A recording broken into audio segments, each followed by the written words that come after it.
I could start this off by saying, I told you so. But that's not why I do what I do. I warned people because this was always a likely outcome. Not to be right, but to prevent harm. And yet, here we are. Broken promises, 3 months of missed payments, no audits, no transparency, but silence. Right now, there are people who wished they hadn't attended the lavished ceremony event.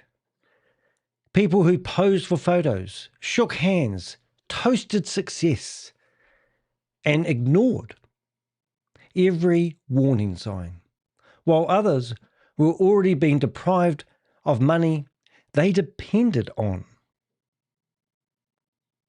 It may turn out to be the most expensive event they've ever attended. Not because of the tickets, but because of who ultimately paid the bill. Because there's something that matters. We have verified that the venue for that $1 million event was paid in full. No delays, no issues, no excuses. They paid the bill. Yet, investors are told to wait again. While investors were being asked to believe a little longer, millions were spent, dividends stopped, and accountability vanished.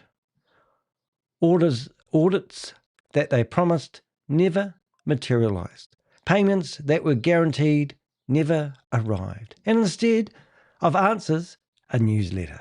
Another one. Carefully worded, professionally packed. Well, here, we'll look at that. But empty proof. What's most confronting is this.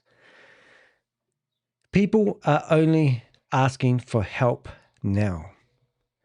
Not when the warnings were raised, not when the red flags were obvious, but after the money has stopped. Some of the same voices who dismissed concerns while the dividends were flowing are now reaching out, asking what they can do, who they can contact, and how bad is it really? And at the same time, prominent figures are already positioning themselves for the next opportunity, preparing to rally investors elsewhere as if nothing has happened. It's not about blame. It's not about reality. This is what happens when confidence replaces evidence and celebration replaces due diligence, and when warnings are ignored because the returns feel good until they don't.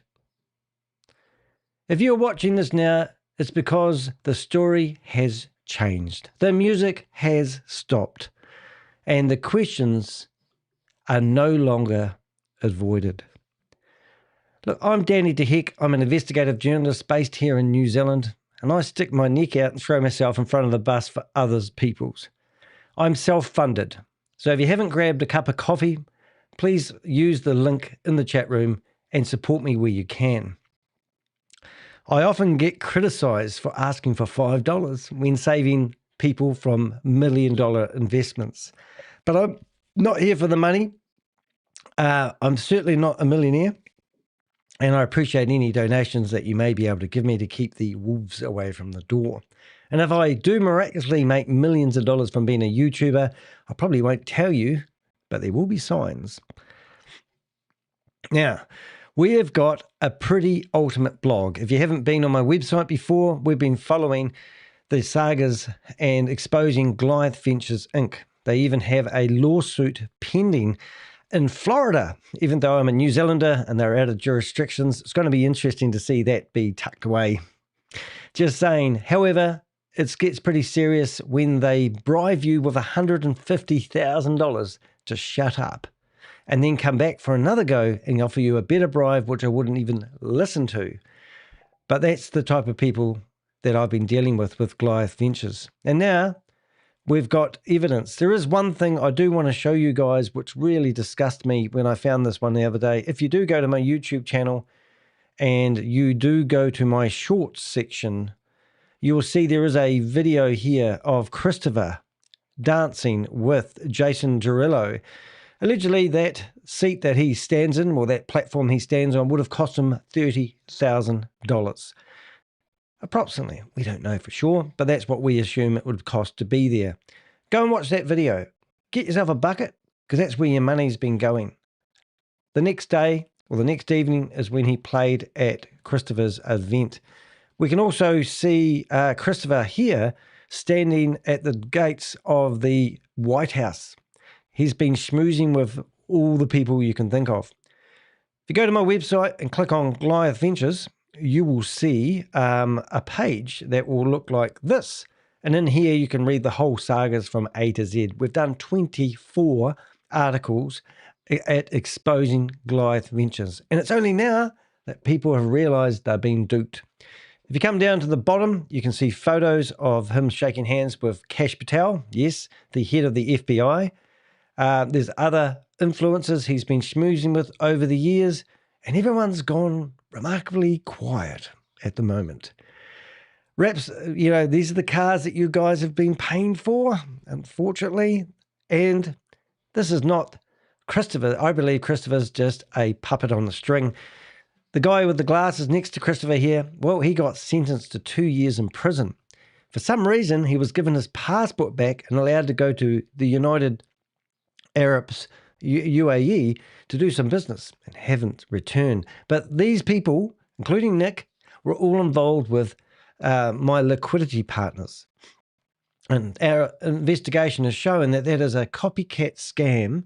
So this isn't the first rodeo for Christopher. He's already been doing these scams. So in here, you'll find the full history of everything that we've been researching. We're open source intelligent investigators. We've got a team of Avengers who are like a dog with a bone. And when we see something that isn't right, we do our best to help mum and dad investors from losing their money. We're trying to stop them from hiring these planes and traveling around and you flipping the bill. We've got people in Canada who have been offered 8% return for their investors. Jay Newton, allegedly has brought in over 120 million for Goliath Ventures. And there's a lot of Canadians out there who have been enticed high percentages because we believe they were trying to trade their way out of it. These are the blogs, and you can go through them, read them one at a time if you choose. But today, we've just released some more information. If you go into my description of this blog, there's a wee tiny more button under this. You can find the link to this very blog. Now, I'm just going to summarize a couple of other things which I found quite interesting. Thanksgiving, Happy Thanksgiving is the only piece of content that you will find on all their social media. I went through and added my 2 cents worth on every post that Christopher had been doing on LinkedIn.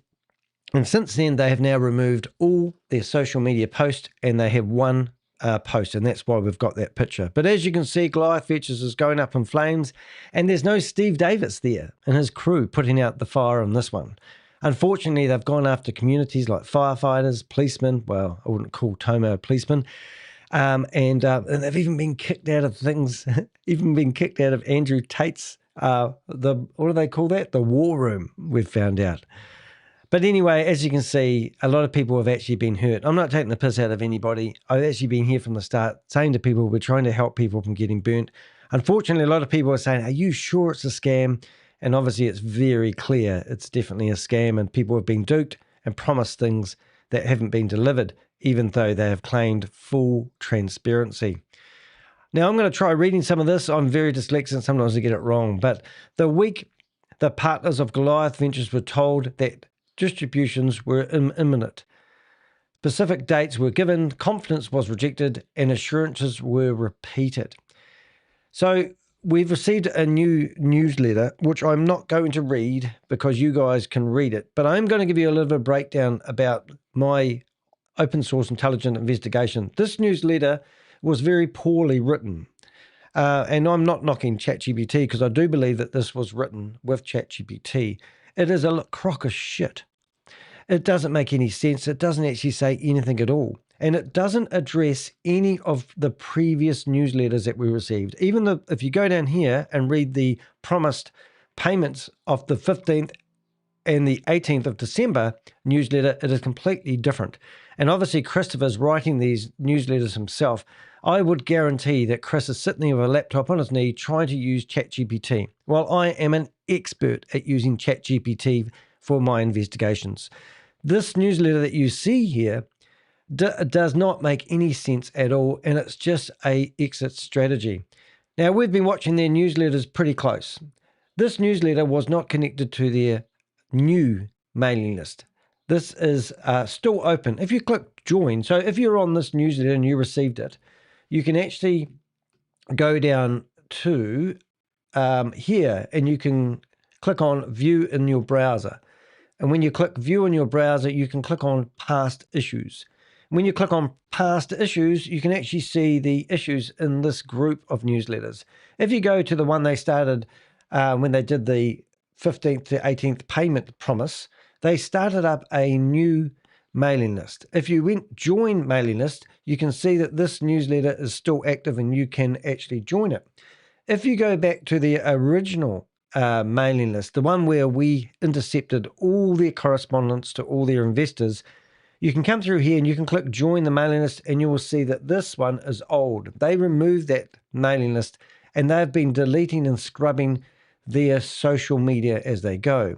However, if they were intelligent, they would have put all those newsletters into ChatGPT and come up with some bullshit story and asked it to compose a letter that would help calm the farm. But instead, they've gone down this, let's say, pigeonhole or rabbit hole, and they've tried producing another strategy for why the delays have happened. But they haven't addressed anything in the previous letters, like the audit.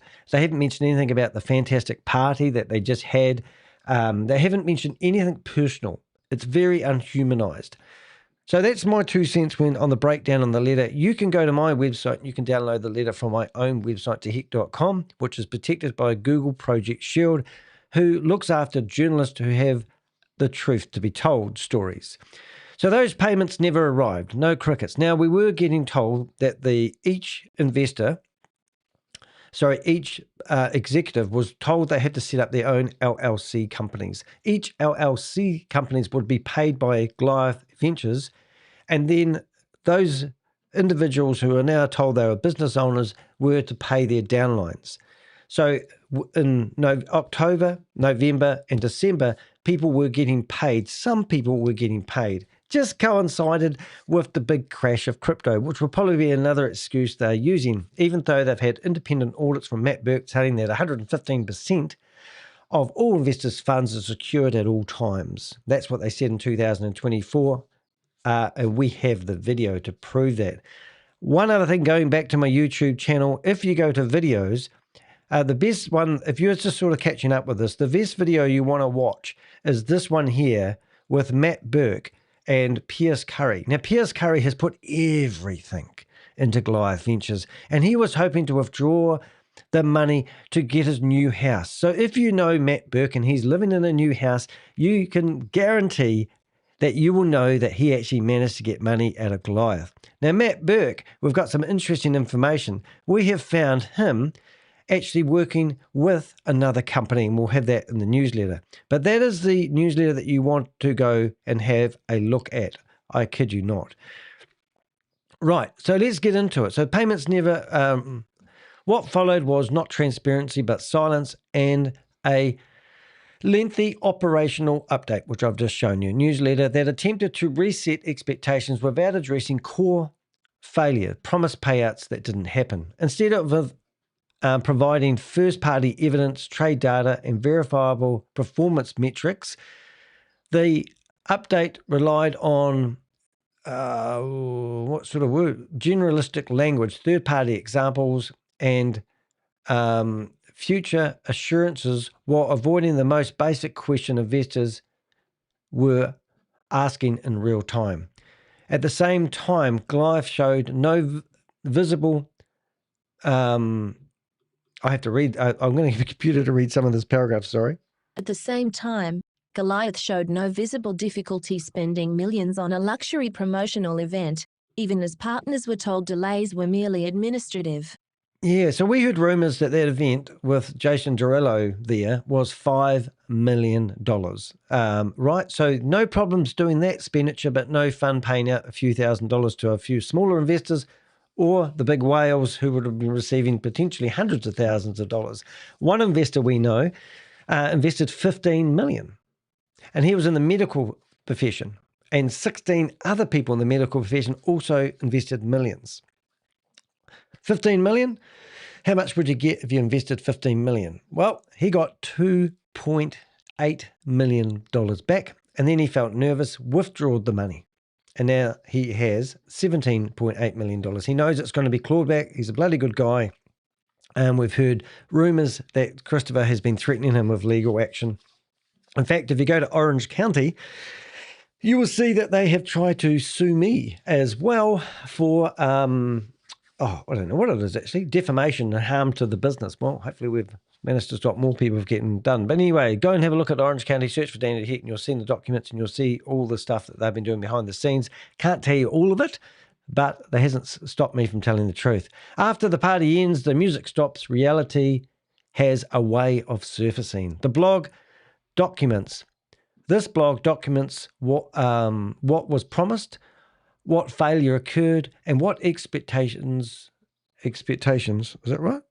Explanations were offered, and what evidence was not provided, using the company's own communication, times, and public actions. This is not opinion. This is their words measured against observable reality. I hate reading. I do like reading. I like singing too, but because I can't read the words, it just sounds shocking.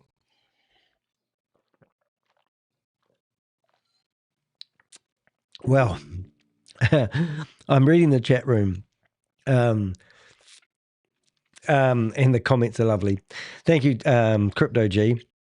And also welcome to everyone in the chat room, and thanks for the people that have stayed around for this one. It's really, really nice.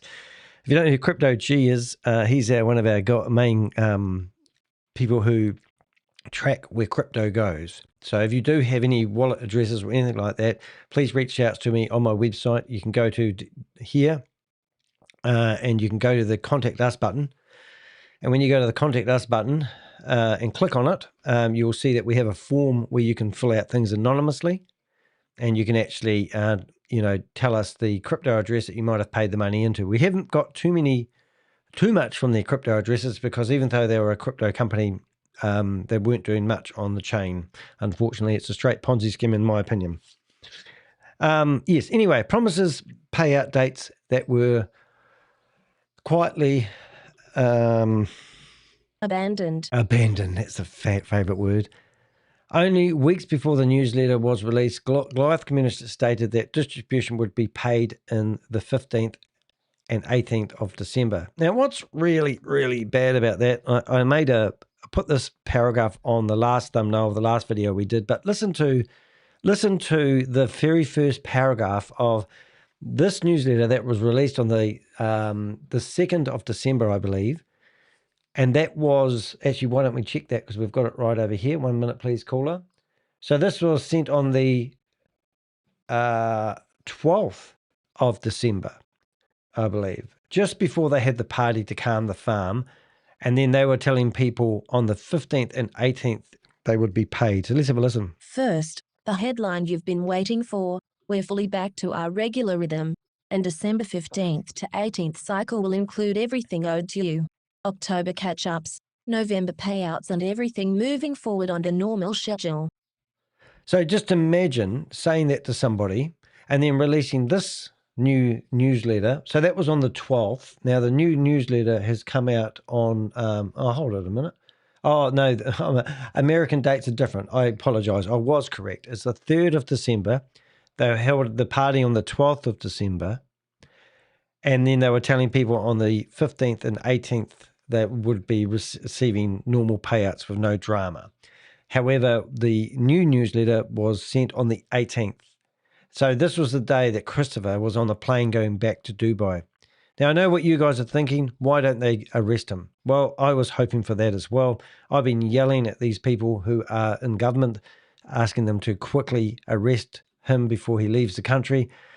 I just hope that they can get him back, because now he's gone over to his mates that were part of my liquidity partners, and he'll be over there probably living the life of Riley in his $20 million house that I've heard that he's got with his black Ferrari. And he's even got himself a lovely lady, not his girlfriend, who's been looking after his house while he's away. And I have actually just sent Christopher a text just before we went live in as well. So it was Christopher and Tay, T-Y-A. I'll never get a name right. She had been corresponding with me previously, telling me how lovely Christopher is and how he's a good guy, and I'm just giving him a hard time for no reason.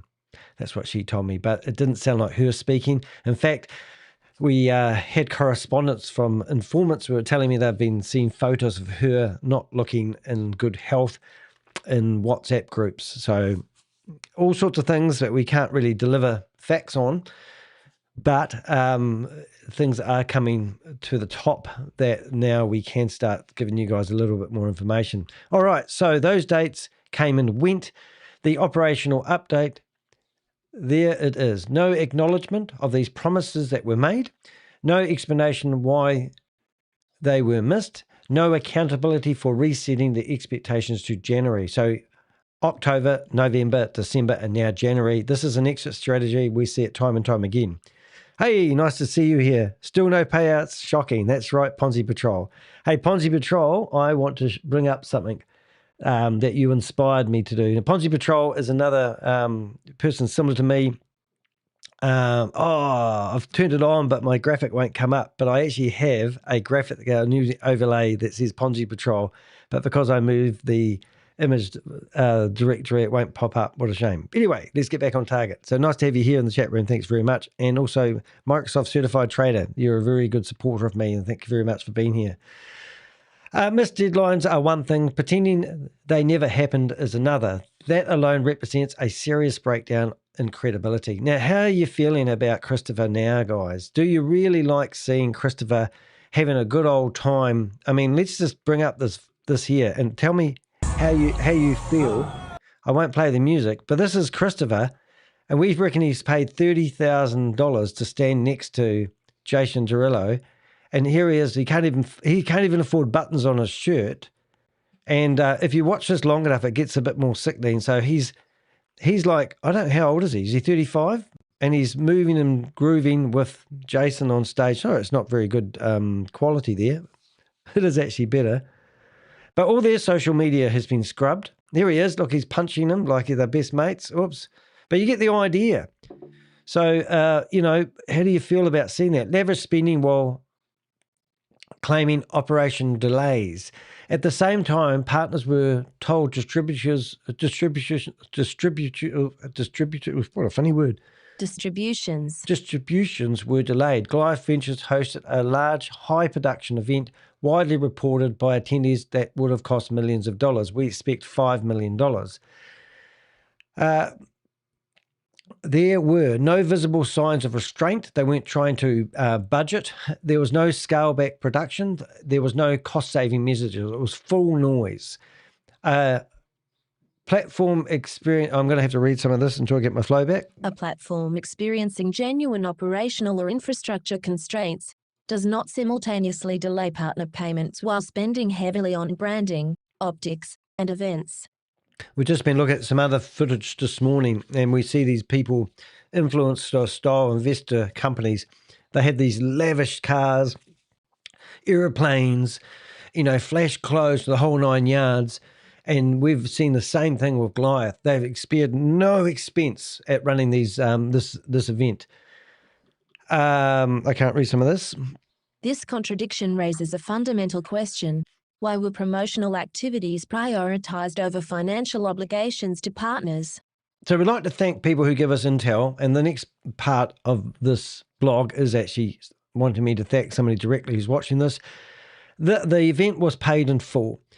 One additional detail needs to be stated clearly. While investors were told that payments were delayed due to administrative and banking issues, we have got verified intelligence confirming that the venue used for the $1 million promotional event was paid in full. Now, I'm guessing that venue doesn't take crypto, and they would have had to be paid. Now, we've literally shut down 2 of their Bank of America accounts. One was the smaller one, had trades in it for over $100 million.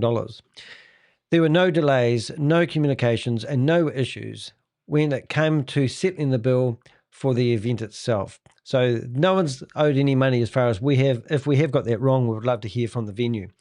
Even though we contacted the venue before they ran this event and told them that they were running a massive scam, a big Ponzi scheme, they still continue to facilitate.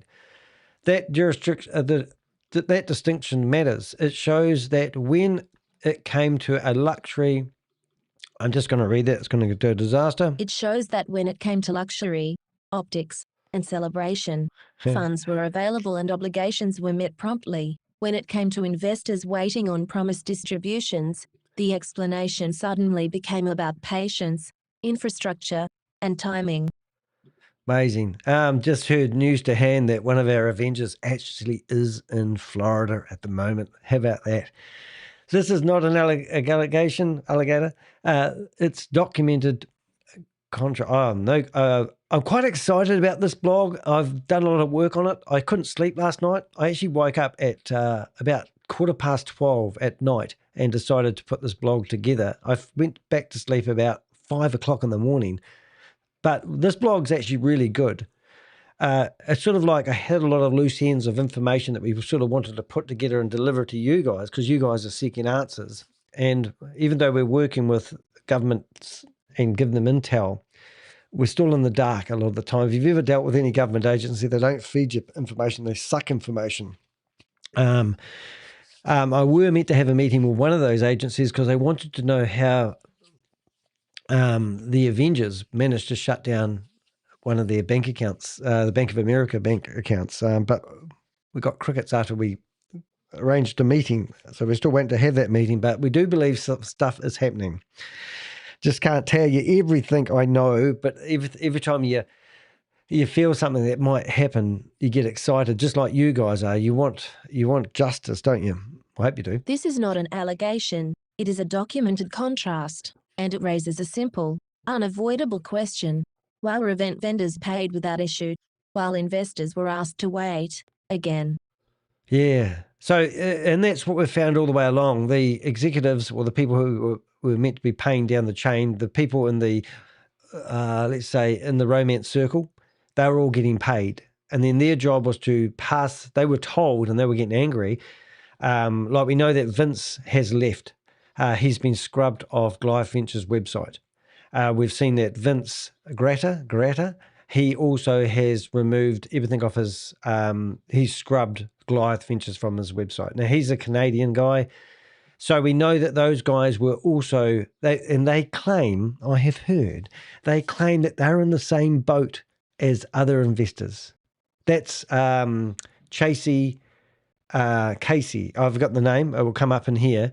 But they have been, they're telling investors that they're in the same boat as the investors. And that is off the rail, not true. They are not.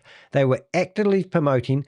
They were skiting to their families and friends how much money and how much backhanders they were getting from Goliath by promoting this.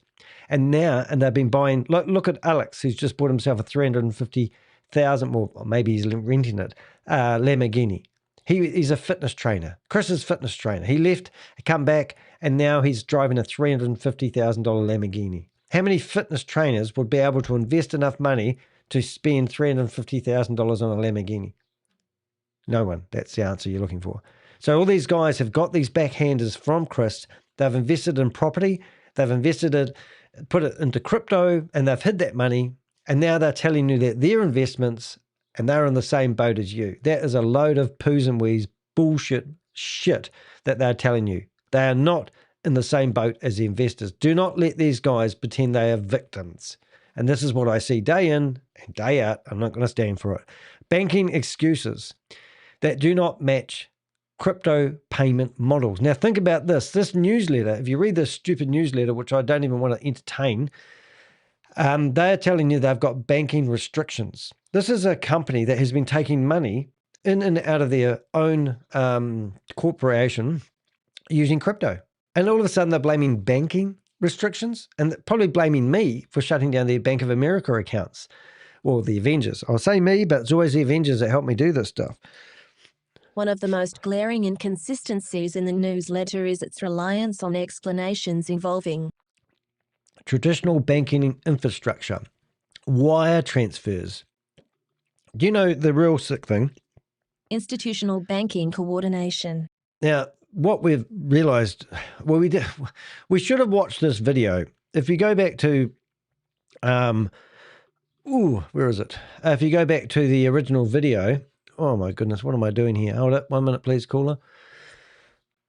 If you go back to the original video that we saw at the videos here, and you go down to this one here, now I'll show you a wee trick. When you're listening to Matt Burke go on and on and on, you come down to the More button, and down the More button, you'll find View All. And when you click on View All the storylines come in here. So at the start here, we see that these, in here, they were, each executive was told that they're now business owners and they were to open up their own LLC companies. So if I just go LLC companies, right, and if we click on that and we turn the sound up, listen to this. To do business with Goliath. So instead of individuals, you'll have a company. Creates a legal barrier. It's a limited liability company, which is good. The other thing that it does is it creates a clean way for you to be paid by Chris to serve your clients, which are ultimately Goliath's clients, right?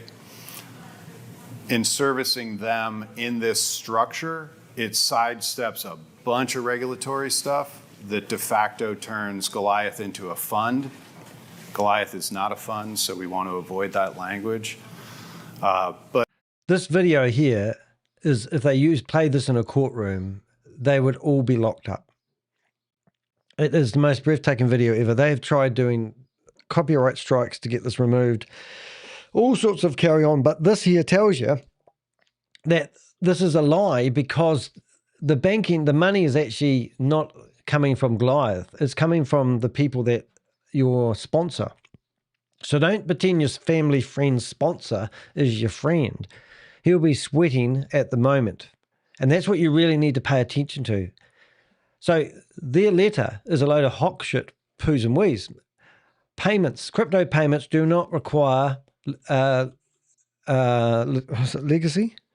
Legacy banking rails. While wire processing or institutional approval to transmit the funds. They've already been using their executives, for use of a better word, to handle the money. Money laundering comes into effect. Everyone that sets up a company and handles somebody else's money would need to have the licenses to do so. But that's the structure they were informing people to set up. Blaming banking delays for crypto payouts does not align on how blockchain payments actually function.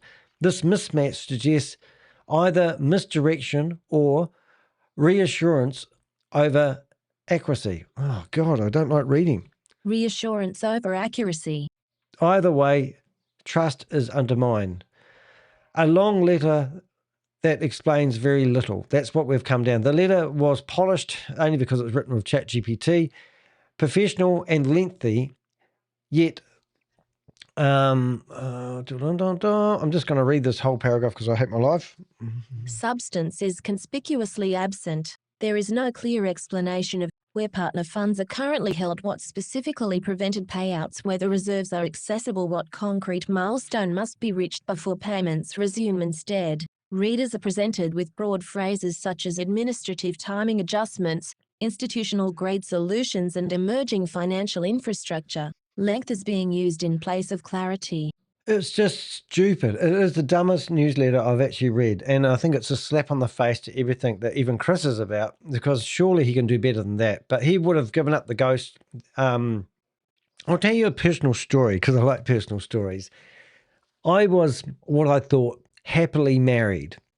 All right. And then one day, my wife at the time said to me, after being, I think we were married 4 years together, 7, she said to me that she wanted a divorce.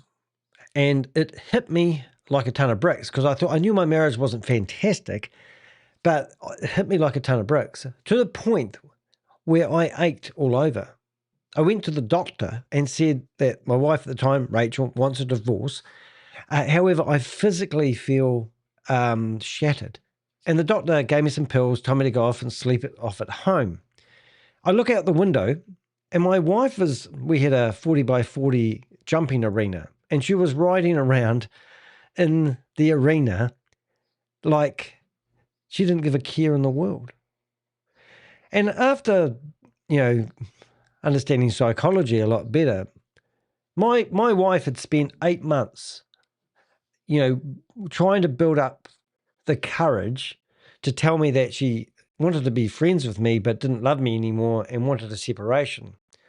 When she told me that, she immediately felt relieved and didn't have the stress or the burden on her anymore. However, myself, on the other hand, I was trying to process it. I actually had a burst appendix 24 hours later. I got infected and spent the next 2 weeks of my life fighting to stay alive. I lost 9 kgs in a week. And I remember my whole life at 39 years of age just changed. I'm 55 years of age now. But I'm just trying to use that as an example because I believe that Christopher has been living a lie for so long, and he's probably actually got that off his chest now. And if you were to use psychology and look at this newsletter he's written, there's no heart. There's no connecting with anyone in it. It's just a shit newsletter that means nothing about nothing, that doesn't make any sense. It's like he's doing the actions just to make it all go away now. Imagine all the people that he has built trust with. We've got photos of Tomo and Steve Davis and Alex, and they're all at the party having a good old time. And now he's just trashed all those friendships. Tomo hasn't done any posts on his Instagram. He's always taunting me. Even took a first-class flight over to New Zealand to speak to a software company, what do they call it? Soft drink company. And then posted messages of intimidation in there to me. But now, nothing. What are those guys going to be thinking? The only alternative have got now is victim mentality. They can't flitter off to Dubai.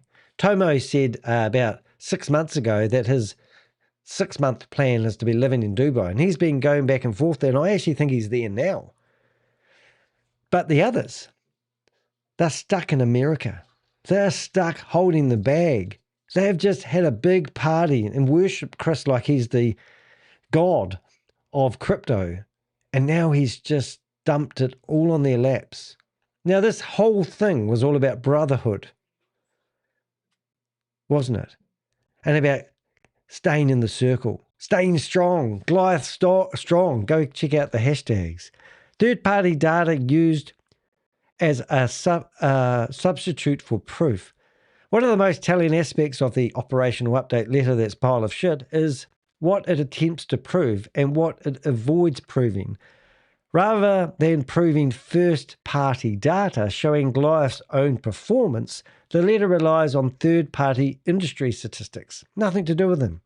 It justifies its business model. It cites publicly available data from platforms such as, I can't even say that name, but Defi Llama. Defi Llama. Ooh, I like that. Referencing transaction fees generated by major decentralized exchange like Uniswap to argue that liquidity-based strategies are capable of generating revenue at scales. That's bullshit. We've got some pretty clever people in the Avengers, and this liquidity pool trading that he's claiming that he's generating the high yield of investments isn't mathematically possible. You just can't make this shit up. But people were there to believe because they were getting paid dividends. Everybody's the same.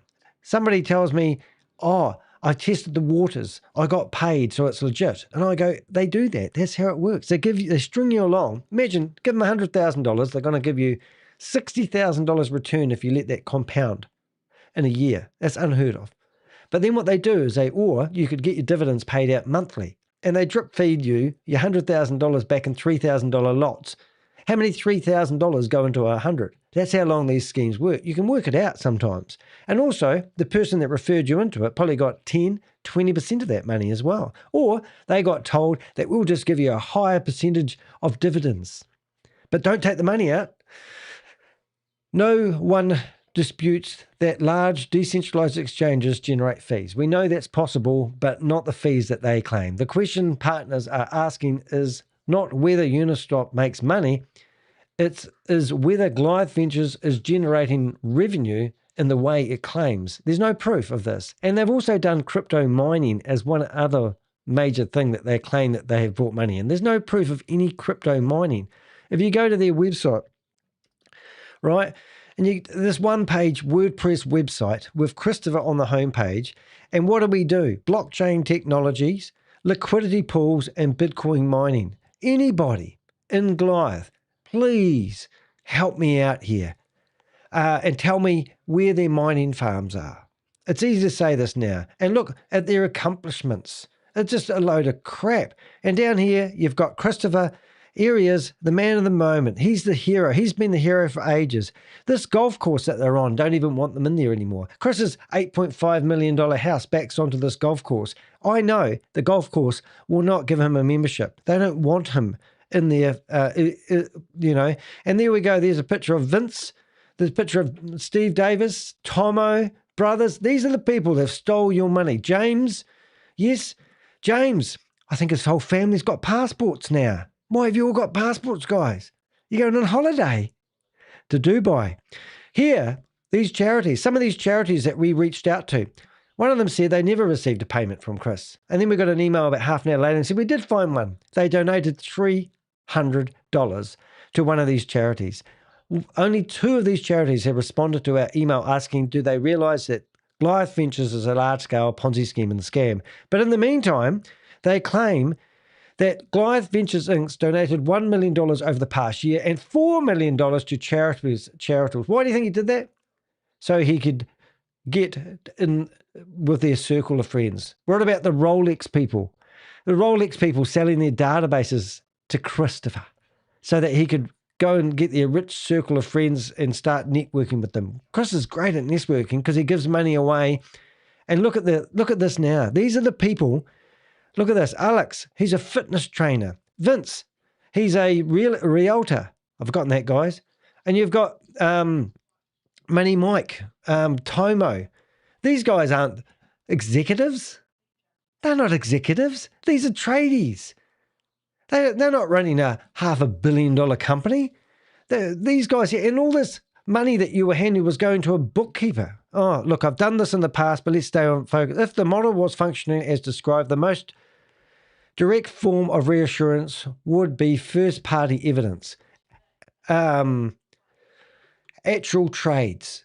Show us on the blockchain how you're actually making this money. Realistic fees. Historical performance data. Verifiable wallet activity. None of this was provided. Instead, a letter, I'm going to have to read this. Substitutes external market success for internal proof. In a period marked by delayed payments and growing concern, the absence of first-party data is not a minor omission. It is a critical gap. Yeah, it's just all bullshit. The audit that is always coming. A letter repeatedly references an audit-driven recommendations. And this letter watered down the audit. This was everything that everyone was waiting for, the audit to be done. They don't even tell you who's doing the audit. They do on the phone, but not in the letter. If you ring them up, they'll tell you the name of the company. We've tried reaching out to that company. Crickets. They don't tell us nothing. Maybe privacy, whatever, but we do not believe for a minute there's any company doing an audit. But you guys wanted to believe that because you're hanging on to that hope. An independent third-party audit, not from Matt Burke like the first one, who claimed they had 115% of investors' funds and invested all the time. If we went back here, and I went to 115 investor funds. What have we got? Investor. I can't find it. Investor. 100% code minimum order. I'm just seeing if I can find it in a hurry, but I probably can't. Oh, what's this investor? It's the team. Look, if you haven't watched this video, this is just the cream of the cream. It just, now we watch that video and this video spilt the whole lot, the whole company structure out, you know. So there's no verifiable, no audit named, no scope is, I'm just going to have to read some of this, get rid of this.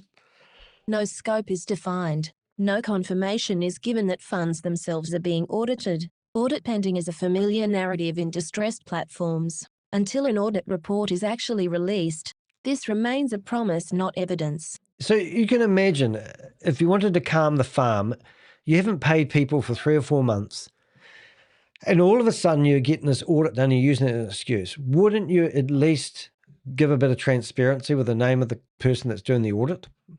Silence at the top. Despite missed payments and escalating concerns, Christopher Diago has not addressed partners directly through a live briefing, open question and answer, or transparent engagement. Communications remain one way and carefully filtered through newsletters and new mailing lists every time now. A legitimate financial operation leadership becomes more visible during a crisis, not less. Silence at the top is never reassurance. Hold on, what am I saying? Is that right? Silence at the top is never reassuring. Look, you'll have to read my newsletter myself. I mean, it's just sad. So obviously, this is the time to calm the farm, not the time to fly off to Dubai and have Christmas and, you know, hold all the payments. They can't recover from this anyway. Imagine how much money he has to come up with. I believe he's been doing leverage trading along with Andrew Tate. Andrew Tate lost $1 million. I did a blog about that earlier. I'm not going to reiterate what we've already been through. The silence of compliance. The newsletter leans heavily on compliance and auditing narratives to justify delays. And if you compare last month's letter, we've got no problems going forth. Just let us have a party first. And now the newsletter doesn't even mention last month's newsletter. It's not even last month. It's a few weeks prior. It raises another obvious question. Where is Matt Burks, the auditor? The individual publicly associated with operations and compliance oversight. If audit-driven recommendations halted distributions, compliance leaders should be front and center explaining what failed, what changed, and what now has been resolved instead of compliance invoked, not invisible. One credible operation compliance does not operate silently through a crisis. Why isn't Christopher doing a Zoom meeting with investors and answering those questions? Promoters step back as pressure builds. Now, all the people that have been promoting it, where are they now? They're all gone quiet, all trying to take cover in the trenches. As I said, this is the calm before the storm. Another shift has occurred outside official communications. Another shift occurred outside official communication. Tomo, I never get your name right. Mijanovic, previously vocal and publicly aligned with the platform, has noticeably reduced his visibility. Where are you, Tomo? What's happening, mate? You coming back to New Zealand again? Immigration will love to see you here, mate. When confidence is real, promoters amplify. When risk becomes real, they go quiet and brace for impact. This is not an accusation. It is an observation. I can't even say that word. I'm going to get it right, though, because I want to make sure I get that one right. Observation. Can't even pronounce it right. Right, social media. Come on, guys. Social media silence and narrative containment. Alongside the missed payments, leadership silence, the promoters retreat. Another clear behavioural shift has occurred. Goliath Ventures have effectively wiped its social media presence, including LinkedIn. Now, that's incredible. So their whole LinkedIn presence has gone back to one image, and I probably am going to find that image in a second. Have I got that? I'll just see if I've got that image handy. There it is. Let's see if we can get that in there. So this is the one and only image that is on their all their social media now. And you can go to anything you've seen, and it's Happy Thanksgiving. How do you feel about Happy Thanksgiving there, guys? So historical posts have been removed. Public engagement has been disabled. Comments are all switched off. What does this tell you, guys? The company's absolutely thriving? Or were they playing at the casino with your money? And wasn't it ironic that at the event they printed their own Goliath money, and you could go into the fake casino and have a gamble? Only one single post remains, as I just showed you. This is not typical behavior from an organization seeking to restore partners or restore confidence. When companies operate from a position of strength, they communicate more and preserve transparency, not less, reducing visibility and deleting public history instead signals narrative control and risk containment. The shift coincides, is that right? Coincides. Oh my God, I'm getting good. Coincides with delayed distribution, unanswered questions, executive silence, and growing scrutiny, reinforcing that the organization is no longer managing growth, but managing exposure. Third parties begin cutting ties. Now, this one here, I couldn't believe what I was actually seeing. I got a screenshot given to me, and I said, when was this done? And they said 2 days ago. And I went, you're kidding me. So I'm going to bring up the screenshot that I got given. And this is breathtaking. This here is a guy by the name of Tom Shields. And this is a screenshot of people who are in another company. Do you notice anyone in that photo that makes your blood boil? So we've got, I don't know any of these other guys, and I'm not insinuating that they're involved with Goliath, and we've got correspondence from them saying that they've got nothing to do with Goliath and they've received no money and all that stuff you hear from people. But here's a guy, Matt Burke, operations. Matt Burke, the same guy that's in this here, telling people to set up companies to avoid regulators, telling people how to handle money, was 2 days, probably, I don't know exactly when, we're still trying to find out, but I'd like to know when this was taken. This has since been removed, but what the heck is Matt Burke now involved in another company that involves investments? Third parties begin cutting ties. Since this investigation began circulating publicly, real-world consequences are followed. Onyx Reserve, an unrelated investment entity that had publicly listed Matt Burks, has removed his name and affiliation entirely after reviewing publicly available material relating to his involvement with Goliath Ventures. So here he is, getting involved straight away, and this is what all these scammers do. They jump from one opportunity to the other. They don't blink an eyelid, but no doubt if you were brought into Goliath by Matt Burke, he would tell you that he's a victim. And he's lost money as well. But here he is off, still providing investment advice to people. I assume that's his role. I don't know what role he had in that company, but I do know he's been scrubbed by this company. So shortly after I posted that on LinkedIn, I received some correspondence from Eric McNeil and Tom Shields. I received a letter from both of them, but it was one person wrote it, in full transparency, as I always do. Confirmed, I'll just have to read this so I get it right.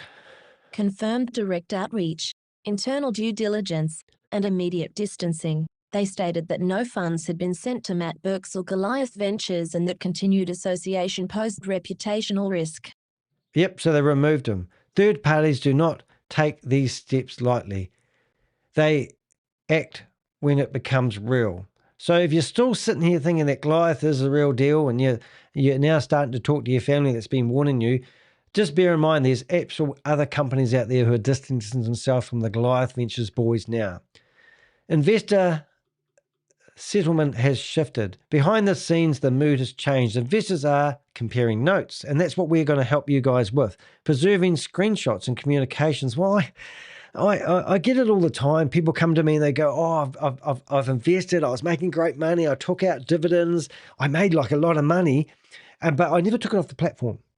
And then people go, oh, I've got the screenshots. I've got all the evidence. Can you help me get my money back? I turn off with it. I just go, I'm not here to help you recover your money. And anybody that claims, because we did another wee video here.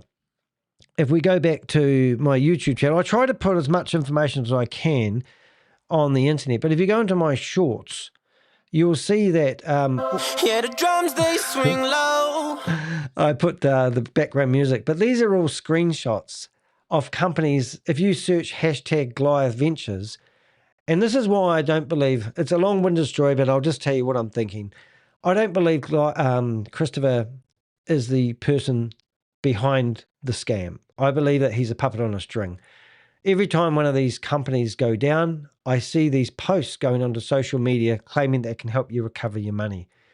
If you go on to if you go on to X or Twitter, whatever you want to call it, and search hashtag Goliath Ventures, you'll actually find hundreds of posts from companies and people claiming that they can help you recover your money.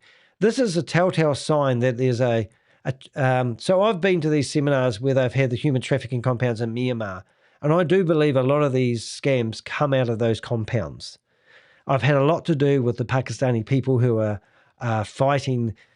The scam world's big, like the cartel are big. It's the same deal with these scams, even though you've got real people like Christopher. Think about it. He used to work at In-N-Out Burger. All of a sudden, he's running $500 million company. He's got ties to people in Dubai. He's been connected to other scams that have already been through SEC. Other people he's connected to have done and got jail time for their connections to these scams. And then all of a sudden, Christopher's just decided to start up Goliath Ventures and help people invest $500 million. Come on, there's other people behind this. So when I see a scam fall over and I see all these posts come out, I just think, you're not going to get your money back. So I don't believe there's any purpose even thinking about a class action lawsuit against Christopher. What are you going to do? Get your money back? He's got no money. All the money's gone. It's either gone into crypto, he's invested into things that will get repoed, and that will help. It'll help you think you're doing something. But at the end of the day, you got scammed by Christopher, you've lost your money, and you might as well kiss it goodbye. That's my advice. So I'm not going to tell you to get screenshots, even though it's in here. Discussing legal pathways. Oh, we're going to do a class action against him. It's just, I've seen it before. I've exposed people who claim they're doing class action lawsuits against people that have lost money. It's just a waste of time, guys. And I'm telling you now because I just want to save you the grief. Go out there, get a real job, be entrepreneurial, provide a product or a service and build your wealth that way. Stop giving your money away to these scammers because 60% of people, in my opinion, go for the next scam and they try to trade their way out of it because the first scam, they actually did really well. They nearly got there. The second scam will take all your money and then some. Don't double down at the casino. Identifying potential persons of interest. I've currently got 135 people on my persons of interest list, and I've got a whole set of whistleblowers that help me with information. We've got the links. Preparing documentation rather than waiting. We've asked you guys for your contracts. We've asked you for crypto wallets where the money goes. Tell us what they are. Give it to us. Speed up the process. Don't sit here with they might not be a scam. Far out. Don't get me started. This is not panic. This is calm before the storm. So this is just getting started, guys. I mean, okay, we're going to see arrests. There's no doubt about it. Christopher, as soon as he comes back to America and the governments get up to speed, we're doing DIY, do-it-yourself scam busting here. They will get arrested. And then 5 years later, you'll hear the outcome of it. And then he'll probably get let out, pardoned. He won't get pardoned. But anyway, the frequently asked questions that avoids the core questions. So in that letter, he talked about the frequently asked questions. I'm just going to get past this part so we can get on with it, and then we'll go into the conclusion. The frequently asked questions section restates earlier claims and denies insolvency, yet avoids the central issue entirely. Why were people promised payments that did not happen? Yeah, That question remains unanswered. Yeah, so conclusion. So in the previous newsletter, obviously it was no worry, guys. Just before the party, he was telling everyone you're going to get paid. It's just a load of crock. It's a crock of shit. Look, if you're here for the first time, do make sure you are subscribed to the YouTube channel. I do my best to bring this news to you. I'm only a Kiwi channel. I will try to keep you up to date.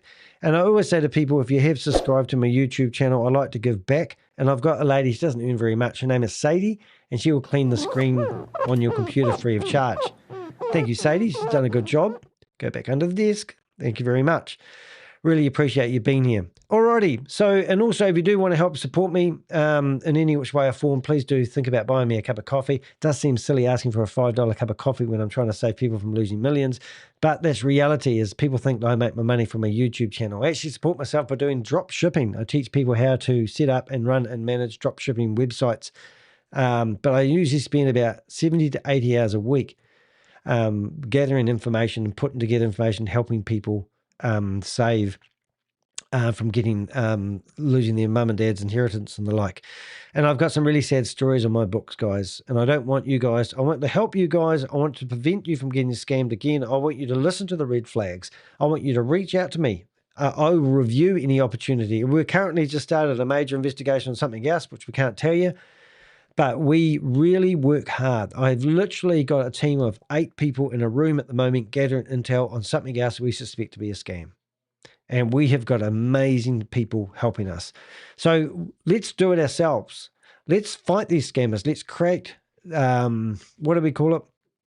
I like to create, obviously create awareness, but also cause disruption. I know that we have managed to, grind Goliath Ventures to a halt. It was hard work. I always think of those strong men when they've got those things in their teeth and they're pulling the train along. That is what it's like, trying to convince somebody that something's not a scam. Why is it so hard these days? We all got our rose-colored glasses on, that we're just not listening to people. Are we not using common sense? Do you really think the word decentralized is the hallelujah moment that you hear when you go about investing? I mean, the amount of times I hear people saying the banks don't give you enough interest. Well, they do. They keep your principal safe. You guys are giving away your principal to people like Chris all day long, and you're focusing on the interest they pay you. But you don't seem to link up the fact that your principal is giving you the interest. So you need to sharpen up. We're here to help. There is an amazing team of Avengers. I'm currently working with some amazing people. I've been asked I'm available for public speaking as well. But the psychology that goes on in people's heads when they invest their money.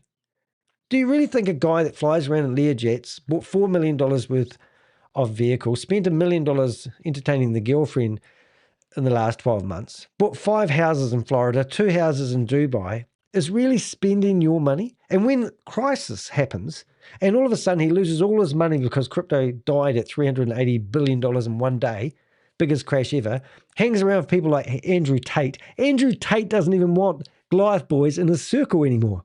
So the war room, what is his name? Tomo was skiting about he's one of 33 speakers for Andrew Tate. He's one of their mentors. All of a sudden, Andrew Tate says, tell me how Goliath makes your money. And Christopher says, I can't tell you that because it's a secret because we're just running a Ponzi scheme. But anyway, Andrew Tate says, you get, even Andrew Tate doesn't want anything to do with the Goliath Ventures guys. Doesn't that tell you something? Andrew Tate, research Andrew Tate. Oh, and the people these guys associate with. Do a search on the Alexander brothers. And then go do a search on Romi, Romi. you'll see photos of him. And these guys, they hang around in the same circles of disgusting individuals. But you have got yourself, like 16 medical professions have invested in Goliath Ventures that we've tracked. 16 people who operate on people, who do lipo. That's why, anyway, let's not go there.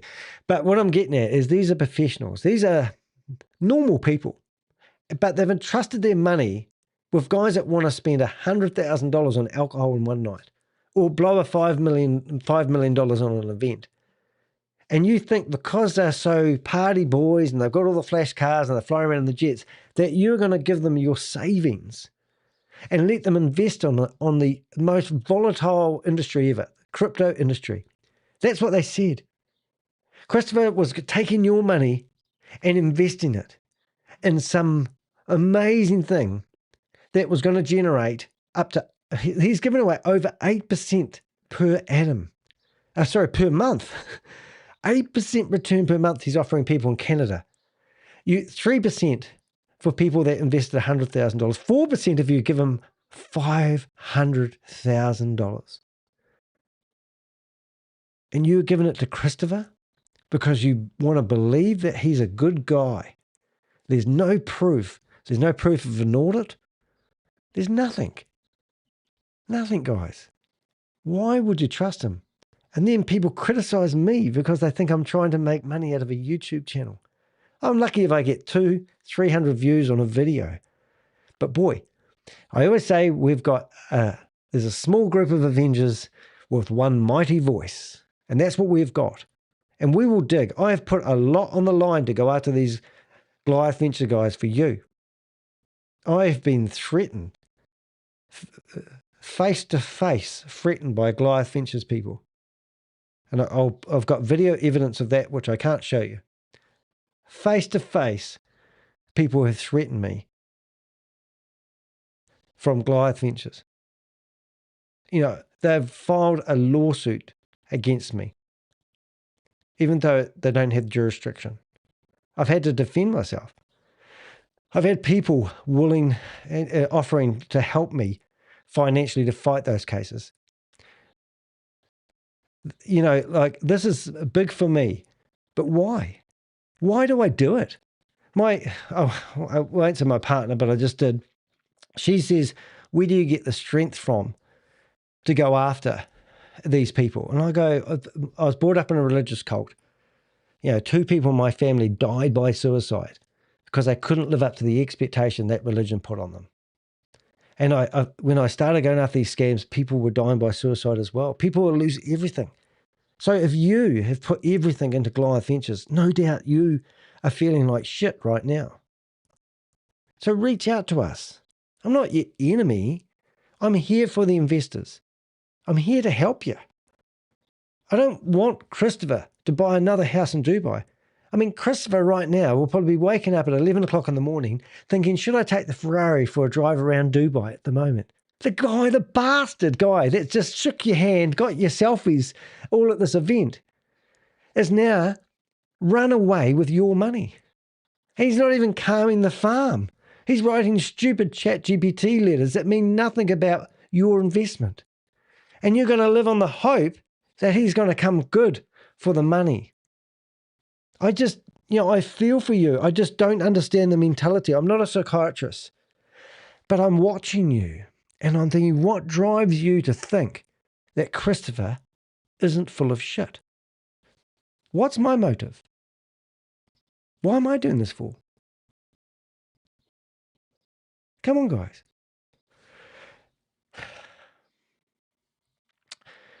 Taken individually, each issue raises concern. Taken together, they form a clear pattern. Now, on my wall over here, I have a red flag, which I can't reach. Broken payout promises. Narrative resets without accountability. Lavished spending during alleged delays. Don't know why I'm using alleged. Banking excuses for crypto payments. Vague audit assurances. missing leadership, compliance silence, promoter retreats, social media containment, third-party distancing, distancing, investor preparing. Sorry, I thought I was going to get through them all. Investors preparing rather than waiting. Yeah. The newsletter does not restore confidence. It documents the collapse. So that, I got that letter at the start and I'm looking at it and I'm thinking, is this letter really going to say something? And I'm sitting here listening to it. I got a recording of this newsletter and it went through kind of quite fast. I had to stop it and read each page. Then I took a screenshot of every page of it. Then I put it into ChatGPT and I said, ChatGPT, could you please put that together as one newsletter? And it did so. And then later on, one of our informants gave us the actual newsletter and I found it live on the internet. However, I was listening to this in ChatGPT because ChatGPT reads me stuff and I'm waiting for something interesting. And it's nothing. Nothing. There's nothing interesting. It's even the way it's paragraphed. And this is the Uniswap protocol bullshit. What the hell is this protocol Uniswap bullshit doing in the middle of a newsletter where everyone's wondering where their money is? And it's just formatted poos and wees, and it even has frequently asked questions in here. Like they've had a question opportunity, and this is what the people were asking. How do they know what questions people? Where's my money? Why did you claim that I can make 3 to 4 to 8% returns per month? And where are you investing my money is the question. But these questions are not there. So I'm ropeable, you should be ropeable, and it's time to do it yourself scam busting, guys. You've been scammed by Christopher. You've got the phone numbers of the person that sponsored you into it. Ring them up, go to the FBI and report the person that sponsored you into Goliath Ventures because they are the person that has the LLC company set up and they are the ones that are paying you. They are the ones that are no doubt doing money laundering because these guys, as they said in the Matt Burke video, you guys are now business owners. So give these guys a taste of what it's like to be a business owner. Take them to court, file the paperwork and take these executives that are now business owners with their LLC companies and show them what it means when you do fraud. Ongoing updates. This article will be updated as new documents, statements, or first-time accounts emerge. So we do have updates. If you are a partner, insider, or affected investor with written payout promises, contracts, wallet addresses, transaction records, or internal communications, please reserve them. Please give them to us. Retract the names out of them if you want to. That's fine. Go to my website, click on utilities, and there's a redacted PDF. Now, let me show you how good this program is, guys. You chuck in the PDF. There's your PDF, and you go, oh, I don't want Danny to see my name. All right? And then you come down here and you go, oh, I don't want him to read that part there because that's a wee bit personal. And there's all the crypto addresses and the bank account I was told to put the money in. We'll leave those there because we can help track that. And we come down here and we go, oh, I don't want him to see that. And then what you do is you download it, send it through to me, and it's done. I can't see it. So use that and give me that information. All right, a call for investors and insiders to come forward. We have set up a WhatsApp group. We are not offering to recover your money. It is where you can share. If you are feeling suicidal, if you're feeling like an empty washing machine with no clothes to agitate, and you want somebody to talk to, I'm your man. We can help point you in the right direction. Because it is actually disgusting what's happened to you. And, as soon as you wake up to it and you talk to somebody, like if you are feeling suicidal, and if you feel like you've just ruined your life because you gave your money to somebody you trusted, then you're not the only one out there. So get into our WhatsApp group and start talking to other people who have experienced the same thing. That's what we're there for. We screen everybody who goes in there, and you'll be chit-chatted to by one of the Avengers, and we're there to help you. We're not here to expose you. I have 135 people in my name and, persons of interest, which I'm going to show you. But we're not here to go after those people. We've got whistleblowers that we keep everything personal. So if we went to Goliath Ventures, so we've got 114 people, and these are all people, that are involved with Goliath Ventures in some way, who've invested and the like. So we've got, like we picked on Chris. We have a file on 7 different government agencies at the moment. And, we've got every bit of information that we've got on Chris. All the claims that he's made, just everything, like stupid things like this stupid thing, where he's walking around his property with a expensive bottle of champagne and squirting it over people. I mean, what's the hell that is that about, But all these images now and these videos will all be scrubbed. Oh, here we go. So here's Christopher. Here's your man. Here's your $500 million man with his bottle of champagne squirting it all over his mates. This is how an executive operates, who's, got your money. What do you think he's doing in Dubai at the moment? You think he's down at the local fish and chip shop no, be at some flash restaurant driving around with his girlfriend and her fake breasts. This is what this guy does, So we've got a whole database of all these things that we've got these boys doing, and we've been following them, like this house, we've got the receipts. So look, we're here to help as much as we can. So join our recovery group. The link is in the blog and it's in the description. So that's basically it. But I do want to go through the 24 articles that we've done, the 24 major red flags that we've discovered over this last few months. The contracts that you signed were crap, basically the first one. They said they had compliance. That was a load of rubbish. Matt Burks was not an independent auditor. They claimed that we were running a smear campaign and we were jealous. Well, we were just trying to save you from losing your money.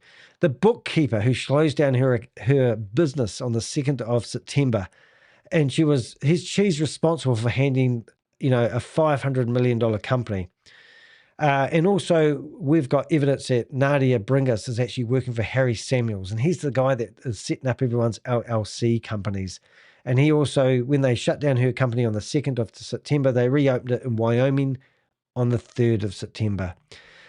Right, pull your money out while you can. This is where we really got hard and we tried to encourage you guys to get your money out. We did some research and we found out that nobody in the company had Vincent registration, which means they had no licenses to handle people's money. And even in the video that we showed you back here, is they admit that they have that they were not set up correctly. So you just can't make that shit up. As soon as that memo goes out, we're all getting hit with questions. Oh, for sure. Yes, for sure. So Absolutely. So you understand how that's going to happen? Oh, And we'll yeah. get to this. We're not just doing everything all at once, 700 and some investors. No. Everyone's going to be on a schedule so that WealthMD goes first, 25 clients a day. Yeah. Anyway, so what did we get up to? We got up to clawbacks. What's going to happen to people who want their money back? Some people have made money out of this. So if you have made money out of this, you will get it clawed back. So once the feds get stuck into this and they start looking through their 135 people who have invested in this and they think I'm up on the game, so I'm good. I'm lucky I didn't lose my money. Well, you shouldn't have participated in this in any which way or form.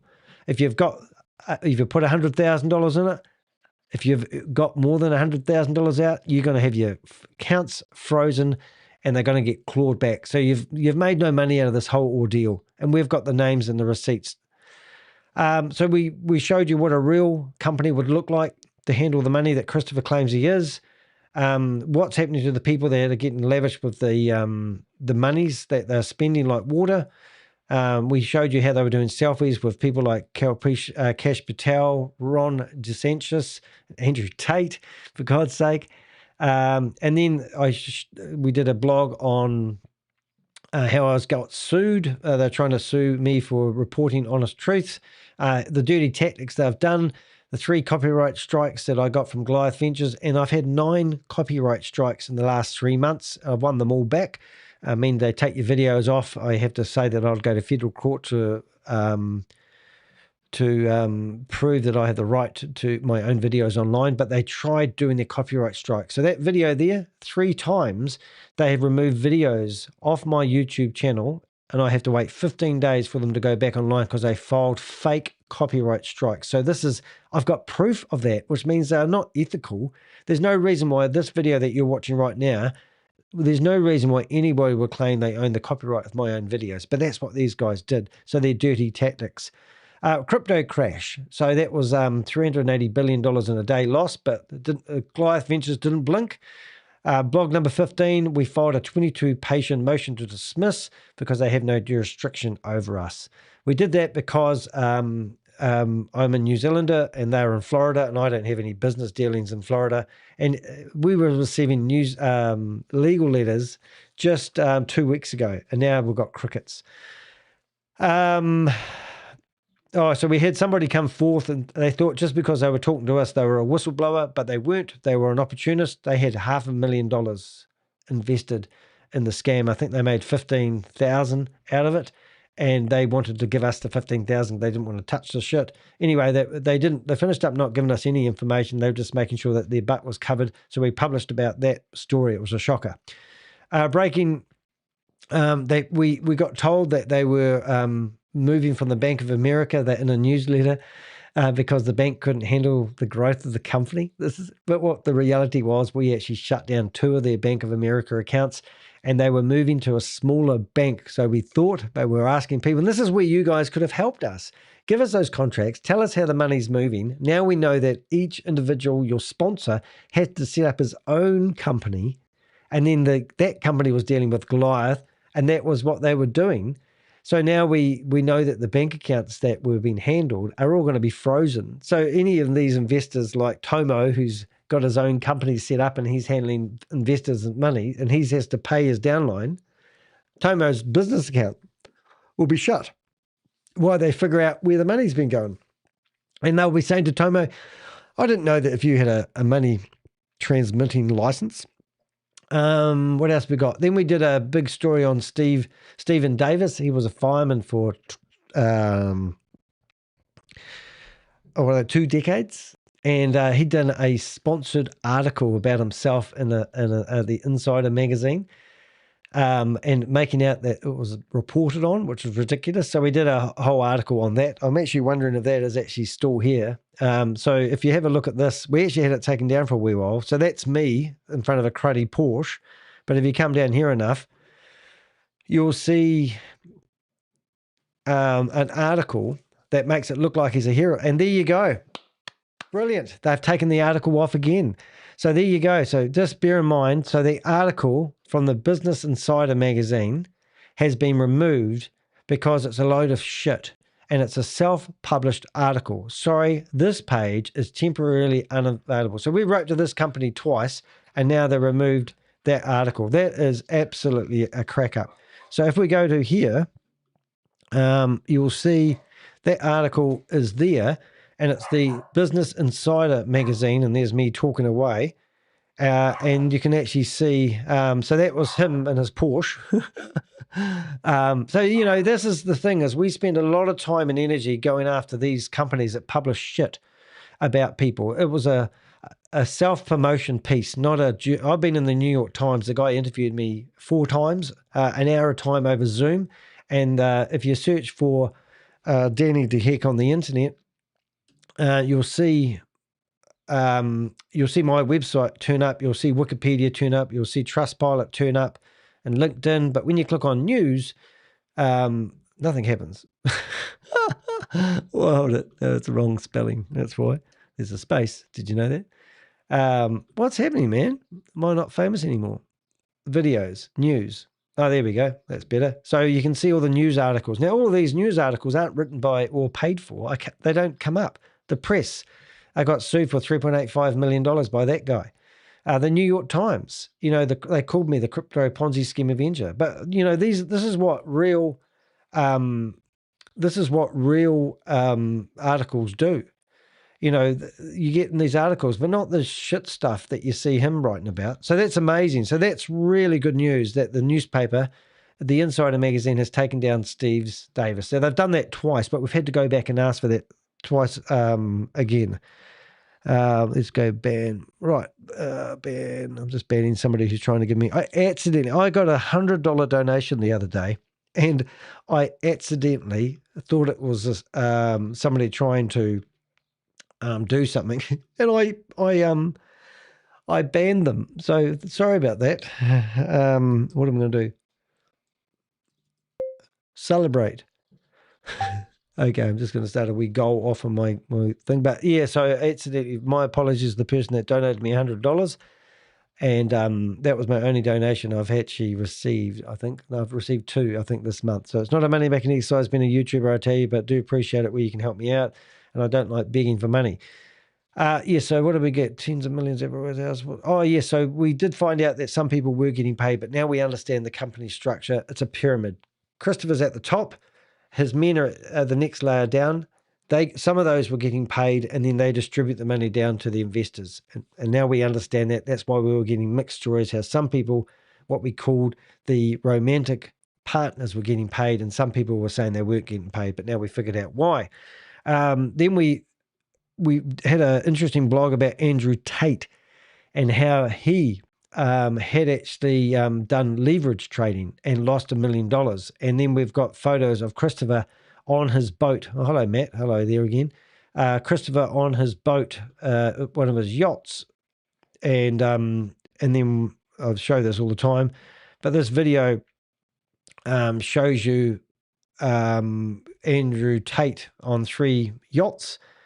And then in here, we went through every clip of this, and we found that I think Christopher's around about there, 14, 17, and there's, we missed him. Damn, I hate it when I missed him. Let's go back one. Let's go. So there's Tomo, Christopher, and Michael, which you can't quite see. Michael's sitting behind here. There he is. And here they are. And then we realized, oh my goodness, these guys are hanging out with the Tate brothers.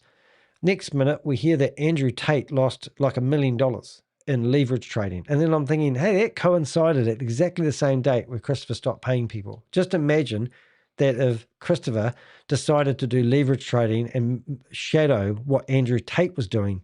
Andrew Tate's meant to be useless at doing crypto trading. I don't know anything about crypto trading. However, that was an interesting story. It's one of my biggest looked at videos in the last 30 days too. Goliath Ventures breakdown, what investors must know. We talked about how they are trying to get large and going in Canada. Unfortunately, we've had a lot of news from Canada lately. 8% returns have been offered, and it seemed like that what they were trying to do is get traction in Canada so they could get some more liquidity going so they could carry on the Ponzi scheme.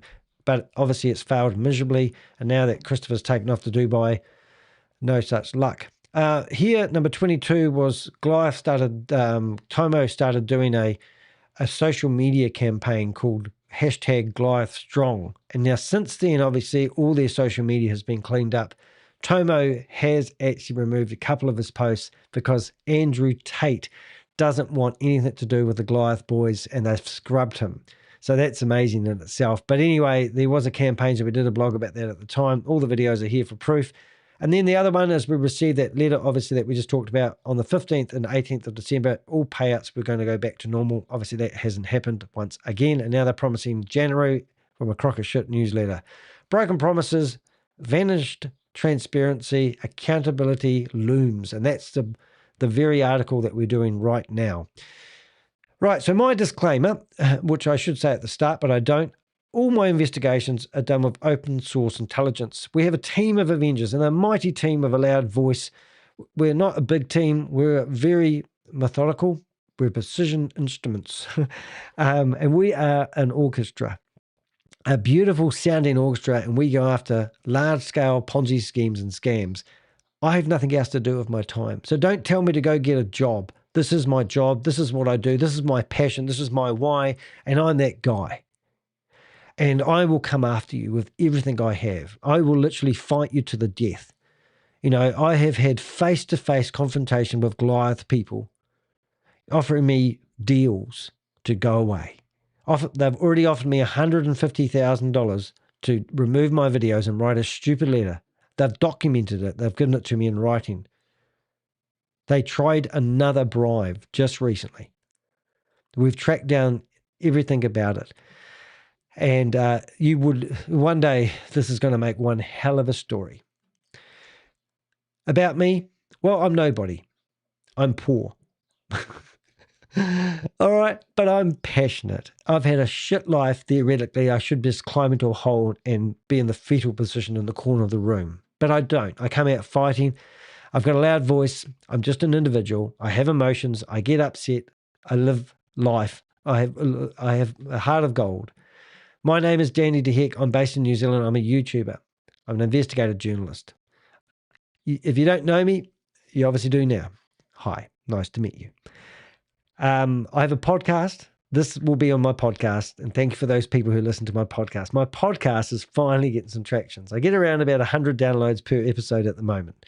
I'm available for speaking engagements. You can book me. I'm also available for one-on-one consultations. I do try to get some of my money back. I've been featured in a Bloomberg documentary. News Australia, they said I'm the Australasia's leading scam fighter in Australasia, they claim me as. Oprah in India. I've done a lot of work helping Pakistani people who have their wages starved by their corporates. I've been in the press, Guardian News, ABC Australia, New York Times, even Radio New Zealand, which is quite big if you live in New Zealand, and Otago Times. So that's me. That's what I do. What do you do? What do you do now? Can I help? You know, the Avengers aren't your enemy. We're not going to name and shame you. We're here to help investors. We won't ask you for money. It's totally a free service. If you want to support us, we need money to keep the wolves away from the door. But I'm the only one that makes any money. I have a lot of volunteers who spend hours and hours researching and finding data. And we put it all together onto heck.com so we can save mum and dad investors from losing their money. Hope you've enjoyed this video, and we'll see you guys. Australasia. Where's Australasia? Is that not spelt right? Queen of Karma, nice to see you here. Oh, wow. Yeah. So thanks for watching, and we'll see you in the next video. Right. I'm not going anywhere. This is what I call uncut. And uncut means that I record my videos live, and then I will splice this out and reload it up as a new video. But what that means is we can have a bit of fun. Now, what you might not realize is that we go into Zoom meetings and we cause a bit of havoc because we cause disruption. We don't believe anyone's going to stop people from investing, and it's just like the Wild West at the moment. So what I'm oh, it's not spelt right. You're kidding me. Australasia. Isn't it Australia's? Oh, give me the spelling right. I'll have to fix it. Send it to me. Wish you had another way of communicating. Hey, Jelly Snack. Nice to see you here. I just wanted to show you something interesting. That I'll show you another scam that we've been trying to help people with at the moment. We might even ring up a few people. Isn't it great that they took their article offline? That's really cool. So this is obviously my website, and I'll reset that. And we produced quite a few blogs. So recently, one of the blogs that we have been doing is about this guy called Robert Fletcher Thomas. Nah, it's Australasia is the word that you're looking for. Okay, let's have a look. I'm going to go find that now. Australasia is basically all the islands, Australia and New Zealand together. Where's Australasia? Let's have a look. No, not Australia. Oh, why don't we do it the old-fashioned way? Why don't we go in here and bring up the article? Because that pisses me off. It's wrong. What do they call me in Australasia? Oh, hold on. Here we go. So what we're going to do is have a look at this article. So this was an article written by Alex Turner on the Read More. This is the other guy. He's called Spooky Chicken. He doesn't want his face on camera. But if you come down here enough, you'll see they actually talk about Me. You have to go search way down the bottom though. Australia comes first. Then there I am. There I am. So Australasia. Where do they do that? Australasia. They talk about me as spooky chicken. Australasia. Where is it? Australasia. From there, defamation orders. Zoom.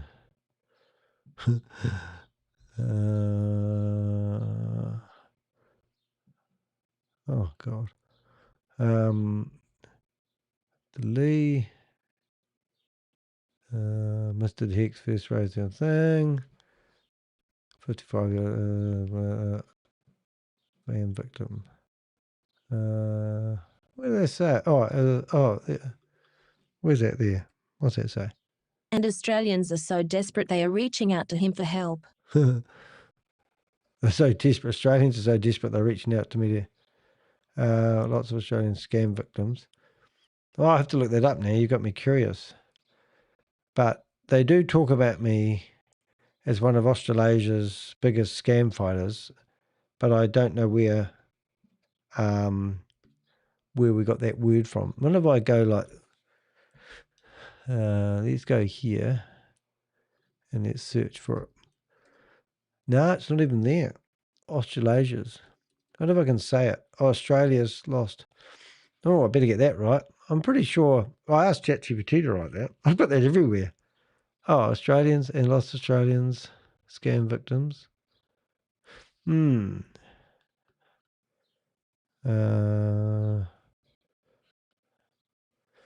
I don't know.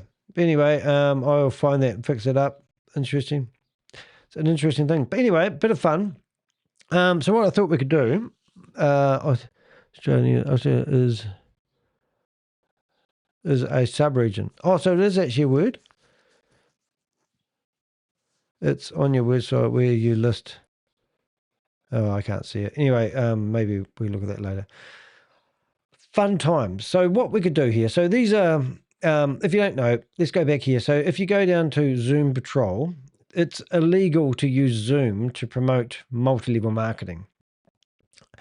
So that's me dressed up as a policeman. And then if you come down to acceptable user guidelines for Zoom, here it says you're not allowed to use Zoom to do unauthorized multi-level marketing. A lot of companies are really blown away by that.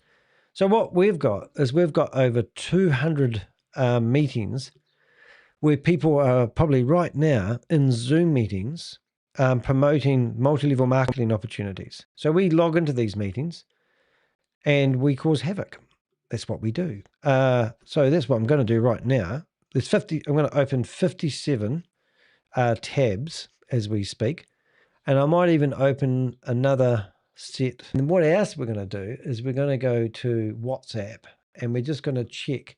Now there's a gold scam going at the moment, and that this opportunity, this fake token, they believe that it's, what do we call it?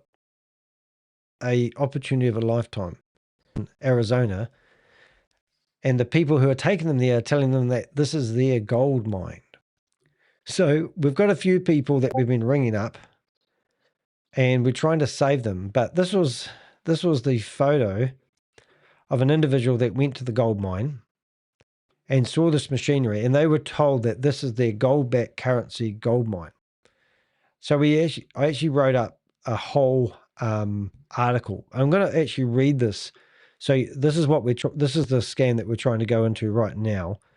But let's have a listen to this and see what you think. Over the past few days, I've been in direct contact with a global gold coin, GGC, investor and participant named Ken Nelson, who has strongly defended this project and its leadership while disputing my investigation. Ken has told me directly that he invested approximately $1,000 into GGC. At this stage, I do not have evidence that he is recruiting others, but he has been actively advocating for the project and challenging anyone who questions its legitimacy. During a recent YouTube Live, I spoke with Ken by phone after engaging him in public WhatsApp groups where GGC is being discussed. The purpose of that conversation was simple and legitimate journalistic inquiry.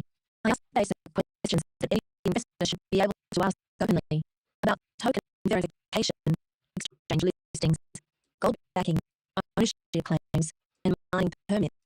Following the call, Ken sent me 9 photographs which he believes prove the project is real. The images show abandoned mining site, old machinery, buses parked in a remote desert location, and people walking the grounds.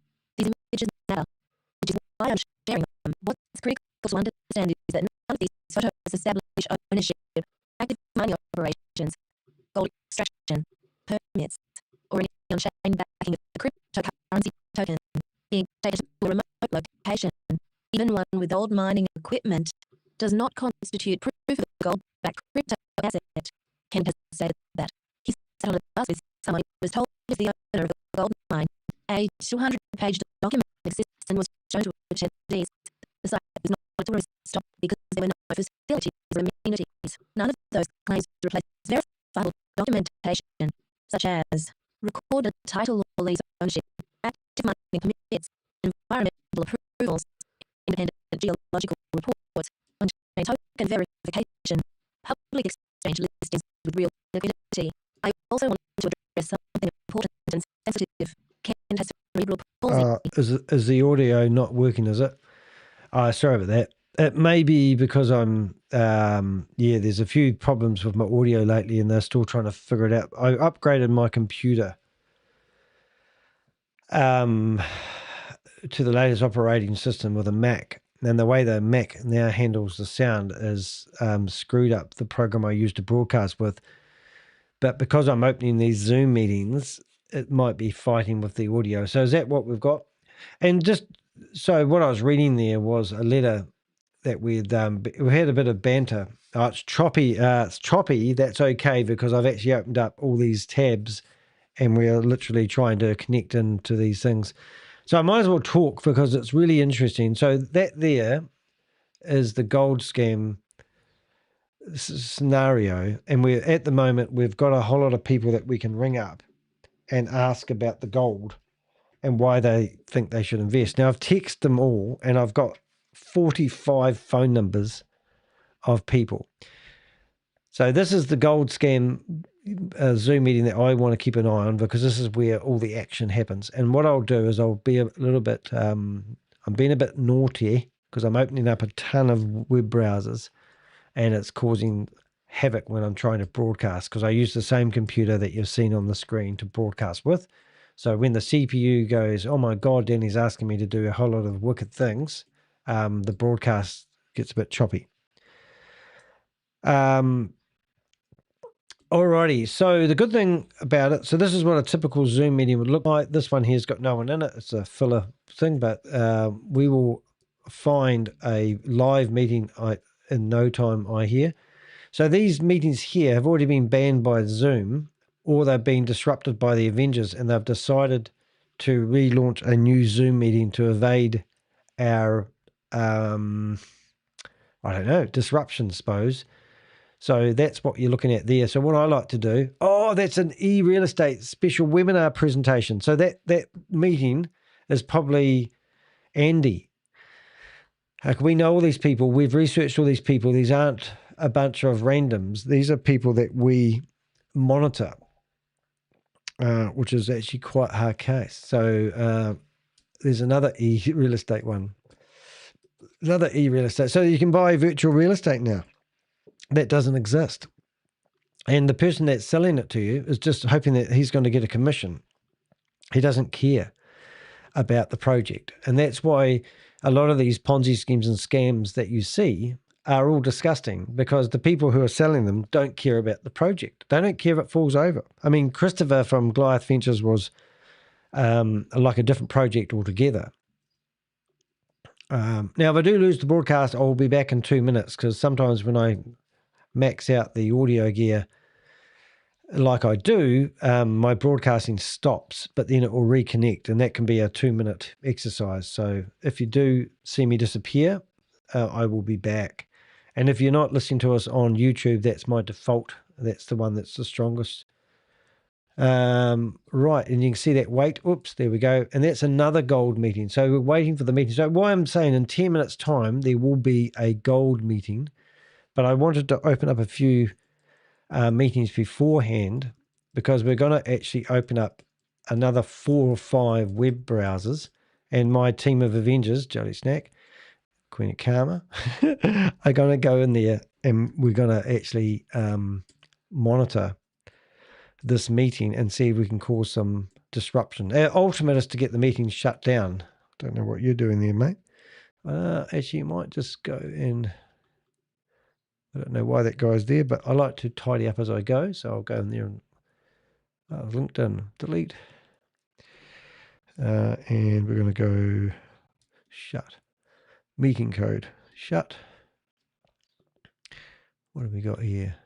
Promise United. Oh my goodness, you know who that is. Maya, Summer. Now, where's Bob? Is Bob around? But a lot of fun will happen in about 10 minutes. It's 3 o'clock my time. I haven't got my clock on, so I might put my clock on. There we go. And you can see that it is what time it is in New Zealand. It's afternoon, Sunday, I think. But we're just going to open up all these meetings and see if we can. Yeah, so I opened up a few too many meetings, as you do. And now what I'm going to do, I'm going to open up 4 additional web browsers. And we're going to find the main meeting. Do you know the Goose? Now, I'm sorry, 404 office not found. Who is that Zach Williams real estate agent? Well, he could have been anybody, and I won't say. I mean, we're not trying to throw people under the bus who are doing good business. And if you do see anyone's name, it doesn't mean they're guilty. It just means they're a person of interest. Now, he's not in our person of interest. He was just somebody I bookmarked. There's no interest.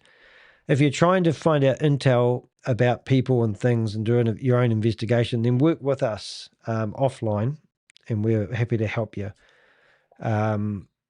But also, if you're in the chat room reading stuff from other people, it's not our words, it's the commenters' words, so we can't verify that information. We like to, everything we find, we like to verify, back up, and provide evidence before we broadcast it as best we can.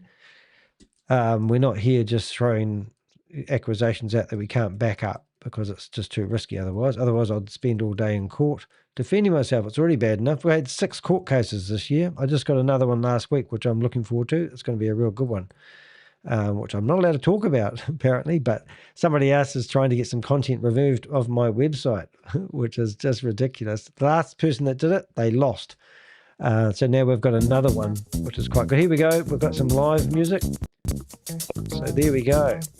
So that's, this will be a travel one, and I'm guessing it will be Surge Travel, I think it's called. So that's a live one. So we'll move that one over. So that's a warm-up for somebody. We'll go in there and cause disruption. So what I normally do in this particular case, we will put all our stuff about anyone that's anyone is in our blogs as well, if you want to have a look at that. And we've got no password on that one. Meeting ID. So that's interesting. So technically speaking, you could just use that, couldn't you? Anyway, if you want to go there, but that's not going to be our main one. But here we go. But what we do want to do is find this one here, the gold coin ones. Have I got the right meeting? Gold meeting. I'll just see if we can Zoom meeting. Here it is, gold presentation. I'll just check to see if we've got that one already. Gold. Yeah, we have. So that's good. All right, so we'll leave that one. So now what I want to do is we want to go 97, that one there.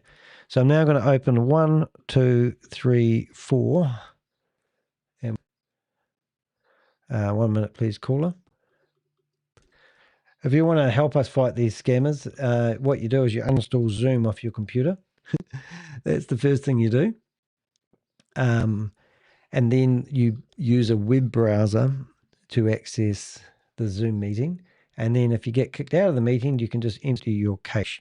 And don't log into your Zoom account, unlog, and that will keep you your account, what do we call it, clean. So as I said, I'm logging into multiples. Right, now I need to come up with some names. What have we got? That one.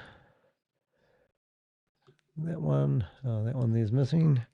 So just a bit. Well, I'll let you watch what I'm doing, actually. You might find it interesting. Hello.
I'm wrong.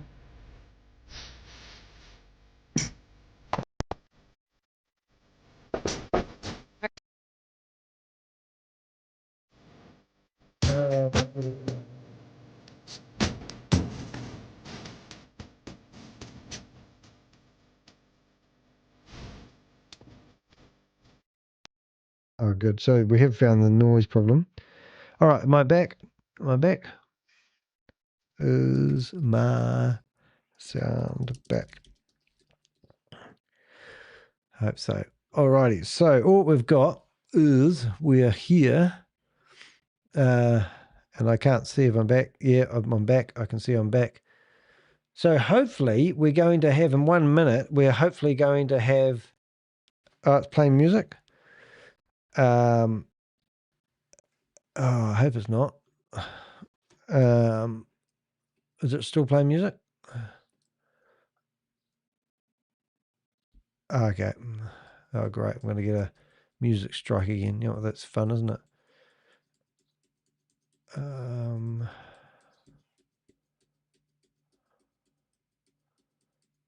Let's see if we can find these gold people, eh?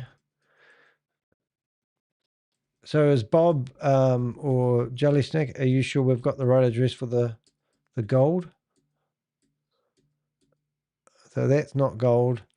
That's gold and that's gold. But there's two different addresses. So which one are they going to play with? That is the question. There's nothing yet. Oh dear. And I could open a few more, but I think I'll lose my connection if I do too many more. But if I click on Zoom, I'll just have a look through here. Bit Harvest has fallen over. Avengers. Yeah. So who did we had a few questions in here. So lucky I escaped a long time ago. Nice to see new people in here too. So it's awesome, man.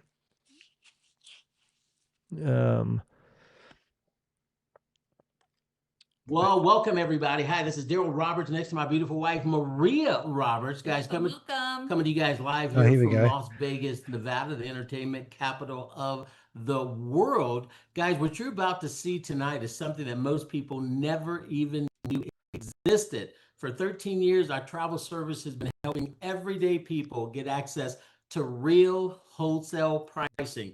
Guys, no discounts, no gimmicks, but the same rates that the insiders actually get. We're talking about 4- and 5-star resorts at 2-star prices. We're talking about living list travel that suddenly becomes affordable for everyone. Hello, everyone. Welcome, welcome. And that was just our grandbaby that was just there a second ago. We're going to introduce him. That was Maddox. But ladies and gentlemen, we've never seen anything like this, as unique and life-changing as what you're about to experience tonight. For those of you that want it, there's a simple way as well to create a secondary income by just recommending our memberships. Helping us spread the word. So relax, pay close attention, and be ready to see a smarter way to live life. Now, the name of the company is Trevorium. We've been in business They for 13 sell the concept, years, don't they? and we have offices on 3 continents. Guys, we are rock solid, we're debt free, and we're doing things in travel that have never, ever been done before. And tonight, we're going to prove it. That's right. We're in 80 countries around the world and growing. We have customer service in multiple languages. The founders that you see right there on your slide, very good friends of ours for over 30 years. That's David and Adela Hart. They also are world-class entrepreneurs. All right, let's see if we can cause some. Now, most people don't realize, ladies and gentlemen, that there's a big secret in the travel industry. Well, tonight you get to find out what that secret is. Oh, really?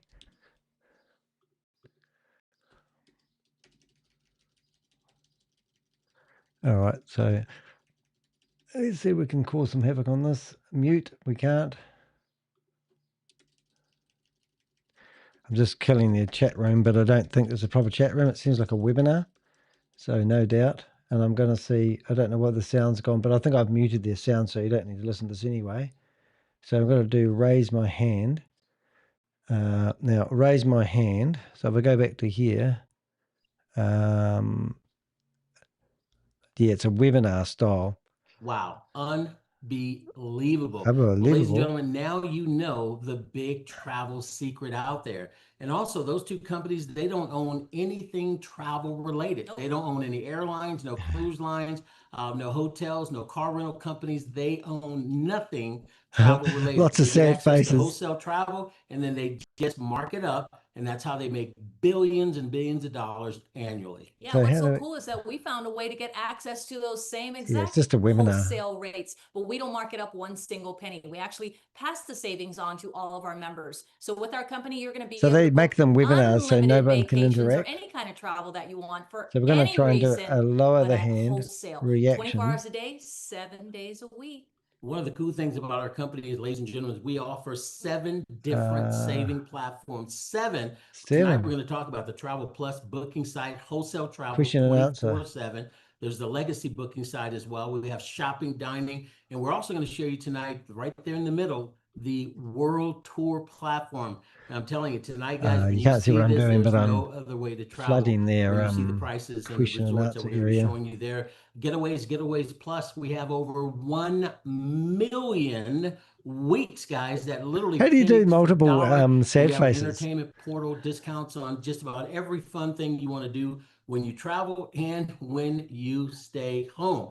And just want to make it clear, guys, we are not a timeshare. Nope. And we're not a travel agent program. So we're going to turn off the camera right now. And we're going to head over to our private members area. We're going to give you a sneak peek behind the curtain, and you're going to get to see retail prices versus wholesale prices. And when you see those differences, I didn't even knew you could do that. Bad, wholesale, good, and it's going to blow you away. So, guys, we're heading right over there to the private members area. Right now, we're going to pop up. Matter of fact, this is funny. I didn't know you could do that. Oops, sorry. You get access to this 24 hours a day, 7 days a week. And again, everything here is wholesale price.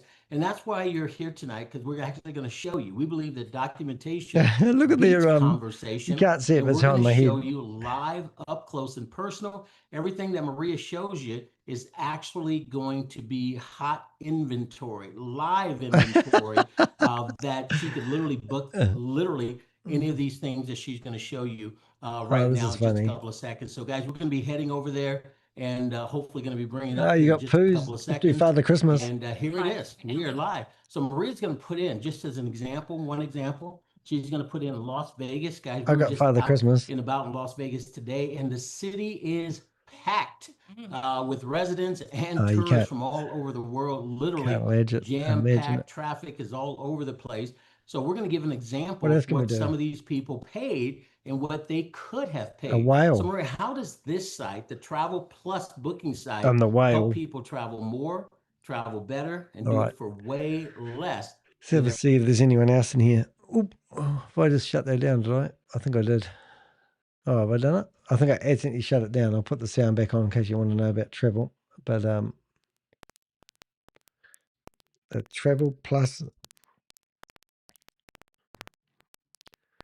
So where's our gold?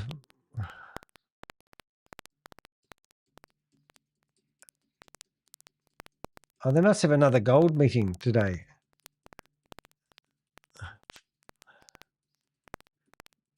Wherever you want to go.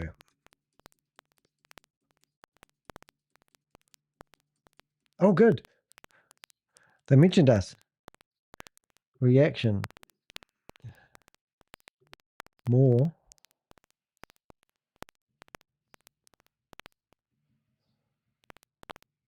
Funny.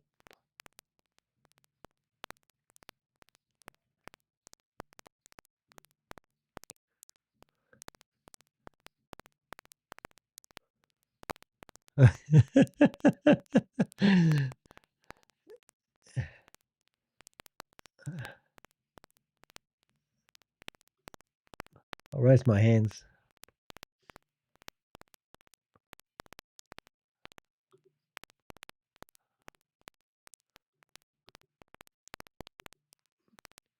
Oh, this is great fun. I like the emojis. I'm trying to figure out how to... What else can we do?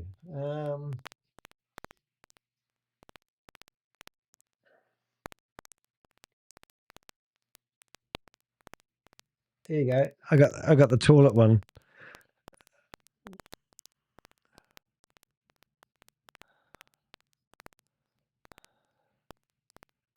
Oh my goodness.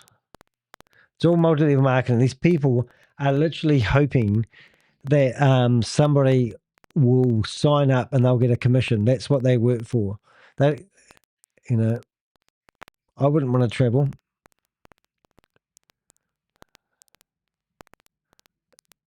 There's this. Oh, how incredible. Give it hype.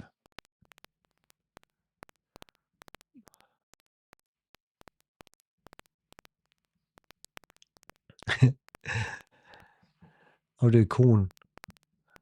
Okay, I'm doing corn.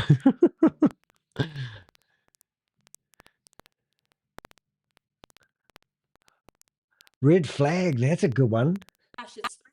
Cash back. So on your next hotel or cruise, They'll be or broadcasting this, flight, won't they? or They'll be activity, recording it. you can use that savings back into your pocket, and that is so When do incredible. we have their phone numbers? In addition to that, in the Travel Plus site, we have discounts on cruises, ocean cruises, river cruises, sailboats, and yachts. All right, so let's And we start talk ringing up about a few ocean people, right? cruises. Yes, all the major destinations that are out there, world cruises, Bahamas, Alaska. In addition to that, we're talking about all the major cruise lines. So that's what we're talking about when we say travel more, travel better, and travel for less. Yes, unbelievable, guys. Again, this is hot inventory. It is live. We can click on any of those trips Maria was talking about. We can actually book those trips literally right this second. Oh, I got removed. But not be a problem, ladies and gentlemen, because we're right here straight away. That's why we have multiple. Oh, look at the. Oh my goodness! Look at the. Oh, good job. That is so funny. I'm going to take a screenshot of that one. Oh, keep them coming. Red flag. you right this second. Put my What hand else up. do you want to add over here in this side, Marie? We're going to talk about There the we go. cruises, guys. We're going to talk a little bit about the car rentals, all of these things, guys. It's not only just this, what we're showing you right now, guys. We actually have so many things. It lands on hotels, but we also have cruises.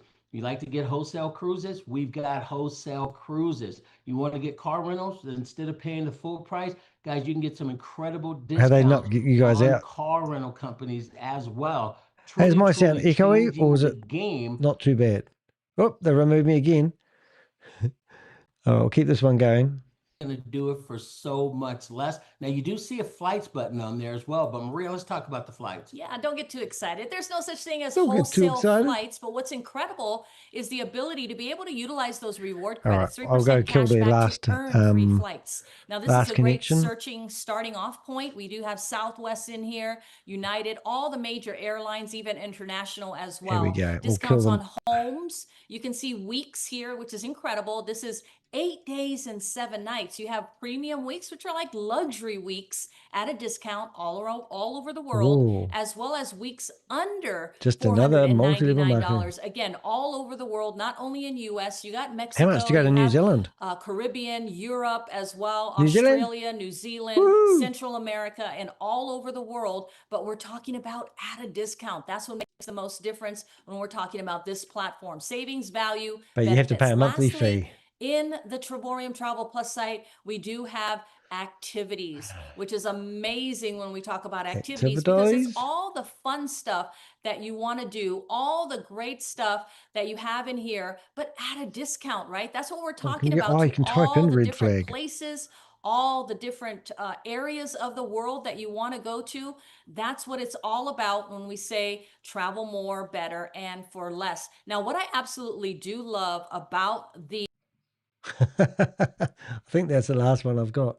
It is, but that's how we operate there, girls and boys. It's quite cool. I think I've actually got a fourth one here. If I go to here, I think it's that one there. Oh, that's not up to speed. But yeah, that was quite fun.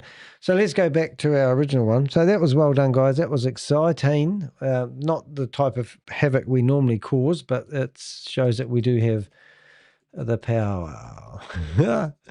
Let's go. I thought there would have been another meeting on. Oh, we might have to risk opening up a few more tabs and see if we can find anyone else. Let's have a look. So we did active, we did that one.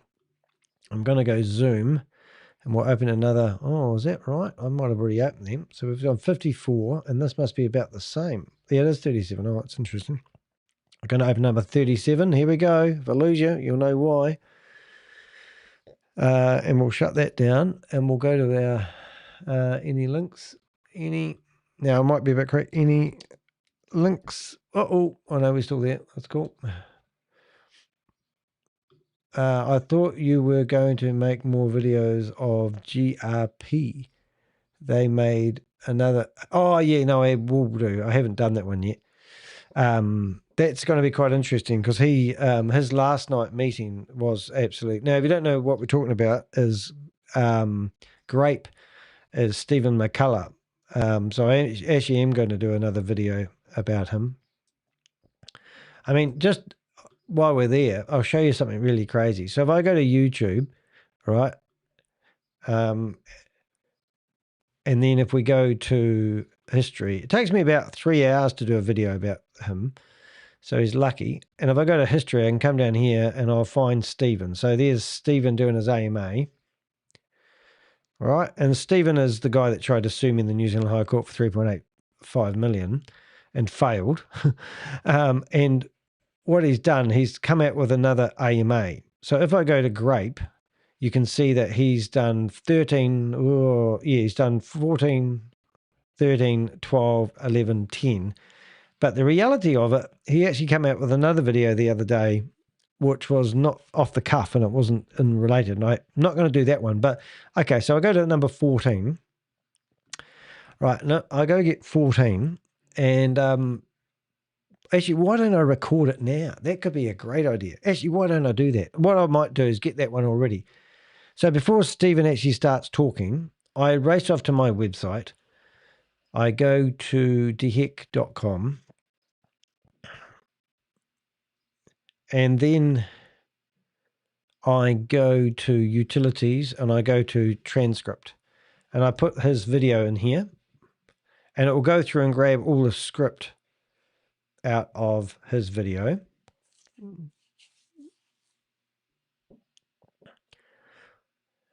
And this might be a great way because I can record this live. And it will go and literally give me the complete script from his whole video down to 15 minutes of his script. All right. And I copy that. I'll just make sure I've got that copied. I have.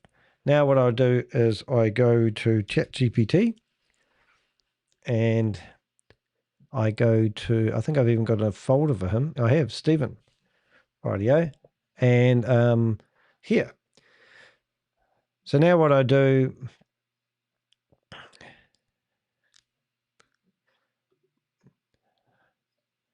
is wait for that to turn up. Paste. There it is. There's all the script. Now I'm just going to go and see, please write me an introduction. Wait on that. I'll see what I can use last time. Could you please provide me a list of high-ranking keywords? Not that one. Character. That's photos. Where was this last one? Claims. Yeah, AMI 12. Here we go. So there's the words, and I might be able to save myself some time. Go to the start. There it is there. It's been 13 days. All right, so that there. Boom. And then I can come back to here. Right, now, when was his last? I think that wasn't that long ago. So it was 19 hours ago, so it was 8 days ago. So now I come back to here. I'll shut that one down. It's been 8 days. 8 days since Stephen's done an AMA. Displays, tactic, la, la, la, la. Right, and then I go, boom.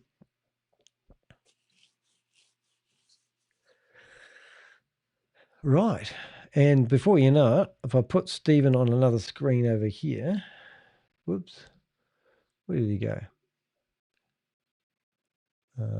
Where did Stephen go? Oh, there he is. Right, and full screen. Right, all right, paste. Alrighty, so basically, that's all I need to do. So now I've got the transcript, so I've got Stephen over here, who's ready to tell us how wonderful he is. And over here, I have the transcript to do an AMA breakdown. This is AM number 13. Actually, I have done that wrong. Actually, it's this is AMI. God, 1 minute. I've stuffed up. Sorry. Let's start again. This is AMA 14. 14. All right. So now I have to change that. So I'll learn that for next time. And before you know it, I'll have a whole transcript, and I might just record that live. Thought you were going to make a video on, yep. So now you can see that's the preparation I need to do for Steve, which isn't a hell of a lot.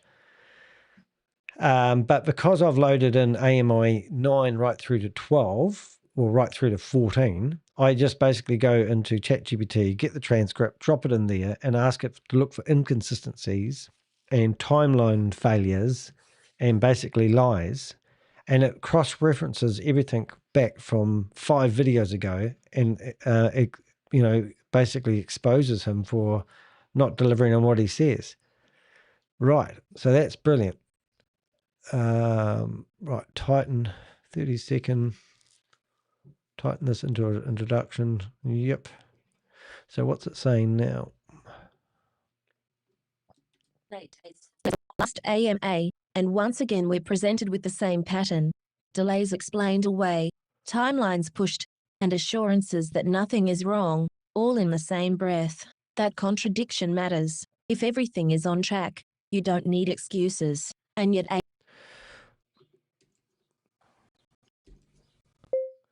could you please write me up the transcript so I can show the inconsistencies of Steve's announcements? Hold it. It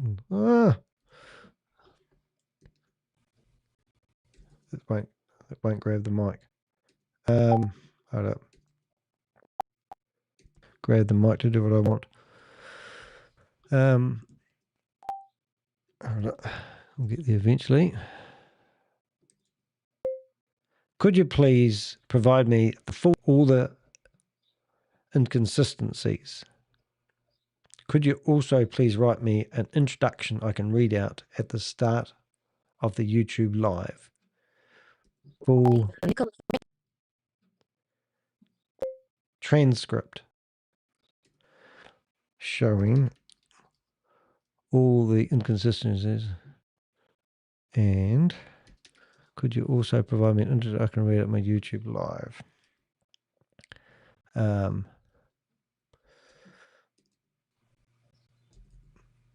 it's just not working. We're there yet?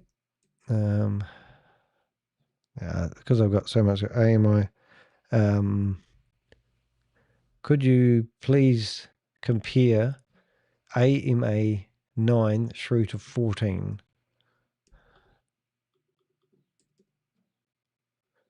It's not going to work.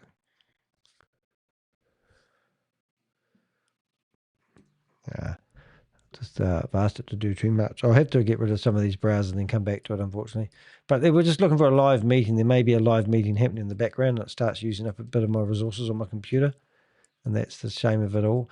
I'm probably going to Vimeo, not a Zoom, but here is something Joseph Tran is promoting. Oh, my goodness. I'll have a look in a minute, Susie. That's a crack up. Okay, so we're going to just go through these meetings, make sure there's no one live, and then we probably will record Stephen McCullough's video, which will make my life a lot easier. But we'll just go back to, and we'll get rid of some of these browsers. So we're going to be Sarah Miller today. I should be Sarah Connor. Isn't that the Terminators? Right, let's go like here. Whoops. There. There. There. Yeah, so let's do that recording for Steve. Actually, what we will do, Suze, is we will look at that. I'll put that on the screen so I don't bother the hell out of everyone. Oh my goodness, is he still using that same brand? Let's see if we get it here. Oh, let's see. I'm just going to go over here. So Joseph Tran has been promoting. He's on the Dole, and he lives in Sweden, and he was promoting Trade Technologies, and it all fell over. And he's just a multi-level marketing. He has to go to a class every week, otherwise he won't get his unemployment benefit. So the fact that he's back promoting something else is quite hilarious. So here, you can watch it here while we go through and tidy up some of my tabs. So let's have a listen to what Joseph Tran is up to, a professional full-time scammer who's on the dole. Oh my God, look at him. Oh my God. That's so funny. We love seeing him. So I just want to wish you all welcome, that you have been invited to this. What's it called? To this XRF Ocean. Absolute first call in Europe for this call. Ocean Labs, XRP Ocean. And this is a revenue engine, which is unbelievably cool. And it's a liquidity infrastructure, which is on. Oh my God, is that me? Oh. You call it institutional level. You know, you all heard of something that can be military grade, okay, or you know, space grade, or that they are using systems for traveling into space. Now, I didn't really understand myself what an incredible infrastructure this is. And I think that you will all understand that the revenue engine is something interesting for everybody. It's 0.5, around 0.3 to 0.6% daily. And you will understand how we even found a scan that had hourly that revenue can be the other day. sustainable for a long, long time. Because we're not talking about ordinary smart contracts here or normal liquidity pools. No, this is something else. This is much deeper and much bigger. This is taking liquidity into the future. How to use liquidity. And all these extra tabs I don't need. In the decentralized financial market. Okay? Okay. So this is the executive summary. Hybrid infrastructure on XRPL, that is of course the XRP ledger, combining institutional liquidity, active market making, and XRPL native automated market maker.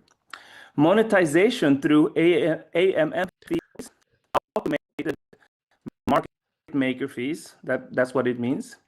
Spread capture, volatility harvesting, arbitrage, and institutional services. Decentralized finance, expanded revenue stack across smart contracts, audits, tokenized assets, enterprise say the word CERDIC, lending, treasury, and affiliate integrations. Model outcome is approximately $50.1 million in annual revenue. Wow, it sounds big. With sustainable user rewards. Sustainable, that's a good word. Passive income, opportunity of a lifetime. And you can, of course, how to compound that as well. Compound it.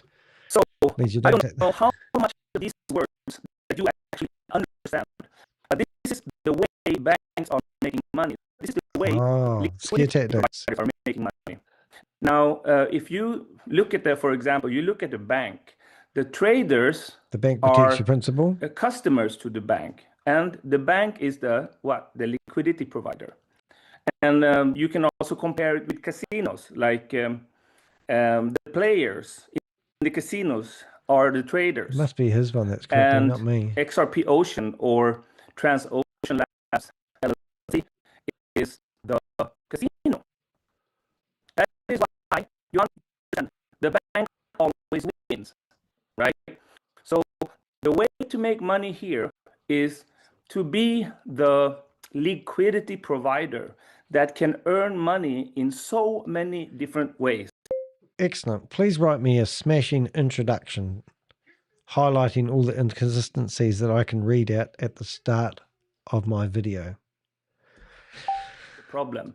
Traditional and blockchain-based cross-border payments are still slow, expensive, and fragmented. We all know this, right? And institutions are struggling with cross-border payments. It's still slow and it costs a lot of money, fragmented, despite rising global demand. Okay, limitations of current AMM. Most are not institutional grade, lacking scalability, compliance, and reliability. And the needs of the institutions require deep liquidity, low slippage, and near instant settlement for efficiency. And the liquidity gaps cause volatility, price swings, and poor execution, weakening trust and adoption. So why should you join XRPL? The XRP ledger is designed for speed, scalability, and real-world adoption. XRPL delivers unmatched efficiency for both institutions and individuals. It's the most efficient, cost-effective, and scalable blockchain network perfectly positioned to power the future of global payments, DeFi, and liquidity ecosystems. Settlement in 3 to 5 seconds with almost a free transaction, 0.00. Signal. Sorry, I'm doing something else. And automated market maker integration, trusted by banks, fintech, and financial institutions worldwide. So XRP Transocean architecture. The XRP Transocean liquidity platform is engineered with institutional grade design to deliver deep liquidity, efficient execution, and sustainable earnings across the global blockchain ecosystem. So this is an AMM overview. The XRPL AMM is designed to deliver sustainable liquidity and reliable yield generation through advanced mechanisms tailored for both retail and institutional participants. Fee-based revenue, 0.68% trading fees generate income tied to market activity. Auction mechanism turns volatility into yield, reducing impermanent loss. Arbitrage alignment keeps AMM pools in sync with order books for efficiency. Institutional participation. Big deposits ensure steady inflow, stability, and resilience. How the XRP Transocean AMM mechanics create value. The XRP Transocean AMM turns trading activity and volatility into rewards for liquidity providers. Fees accrue to pools. CAM rebalances during volatility. I invited a whole lot of people I trust. So basically anyone that wants to go in there can. Like I said, rebalances during volatility, guys. Converts price dislocations into rewards. Yeah. Pool health metrics. Same shit, different day. Right. So what would be a good idea for me to do? I'm going to show you something interesting here. So what we're going to go is we're going to go for Tran. Yeah, let's see if I can find Tran. What Joseph Tran? What have I got him down here somewhere? Trades technology. Yeah. Okay. So as you can see over here, I've got Joseph Tran, and we've got a whole history on him. So this will be an unlisted video. And if I'm ever doing a chase on him, I put his video in here. I can go to Joseph Tran, and now I know if you have a look at how these guys operate. So here's Joseph Tran. He's got 107 followers, and he's following one person. He's been on here since 2014, so he's not going to throw this account away if he can help it. But he's only got one video, because they drop these videos and then release them because they don't want people like me seeing them. However, when you come back to over here, you can see I didn't have his Vimeo, which is quite handy. So now I will come along and find him on, normally I like to put Vimeo here, and now I have some more intel. So just by someone giving me some intel, when he starts up his next big scam and people are looking for him, I can basically know where to look for information. And that's sort of what we do. Now, this guy here has stolen, he's not got the money. He has helped people lose millions of dollars. And the sad thing about it is he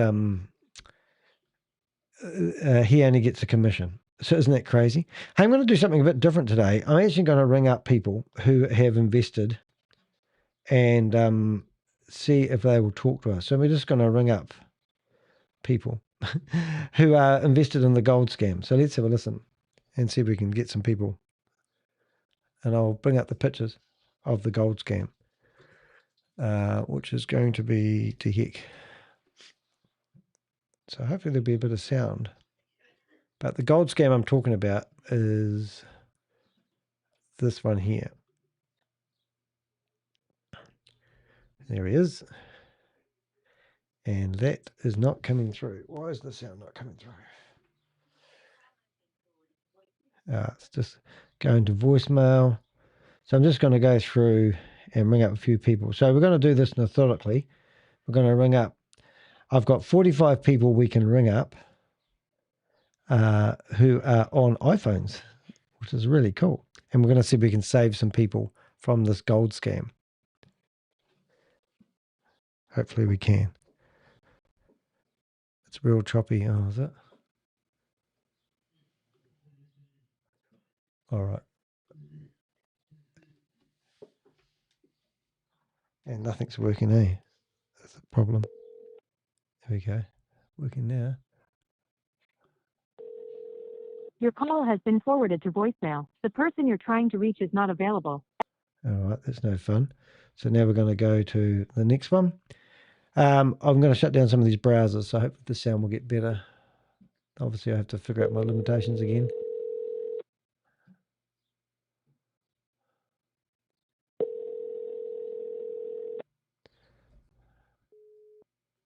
They blocked me. That's funny. So that's number 2. We're now going to go number 3. We'll try ringing these people. And I'll shut down these browsers that may be causing us problems. There we go. That sounds better. Hello.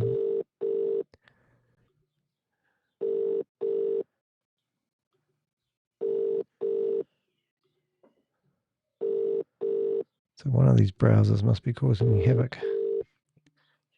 Hello, you've reached Miles Figures.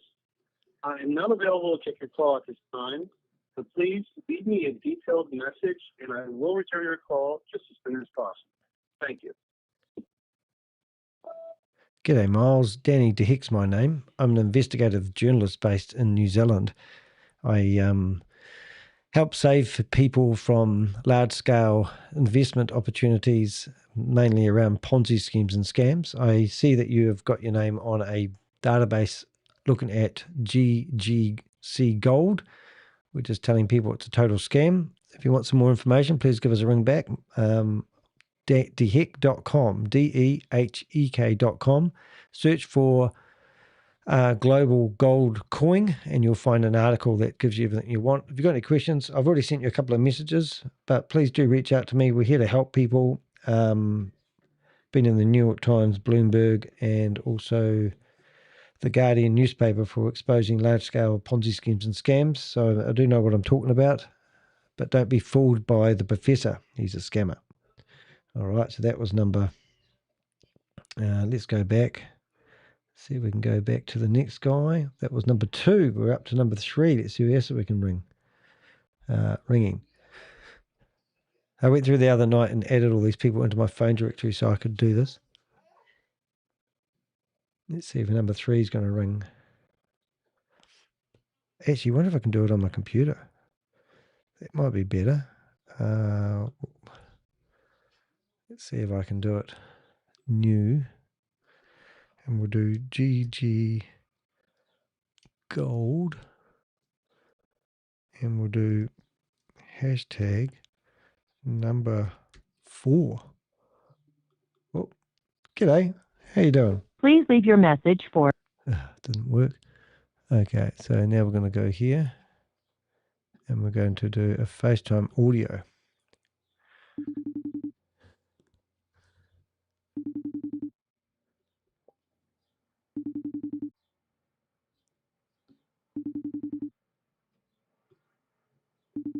It's not very loud though, is it?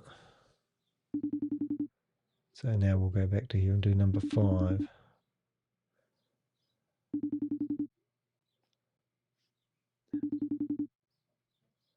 Number 5. We will end this one and use our phone again.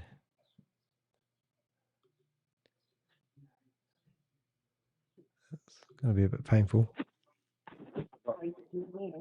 Hello, how you doing? Hello? Yeah, g'day mate, how you doing? Hey, Hello? yeah, g'day. I'm just ringing you because I see that you're in a group that's promoting global gold coin. Is that you? What about?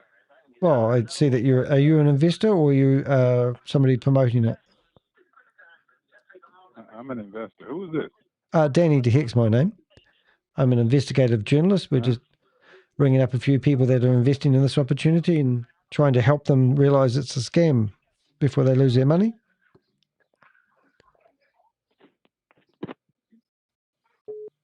That's what they do.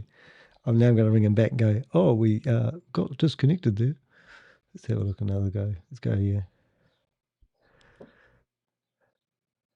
We're going to try saving a starfish.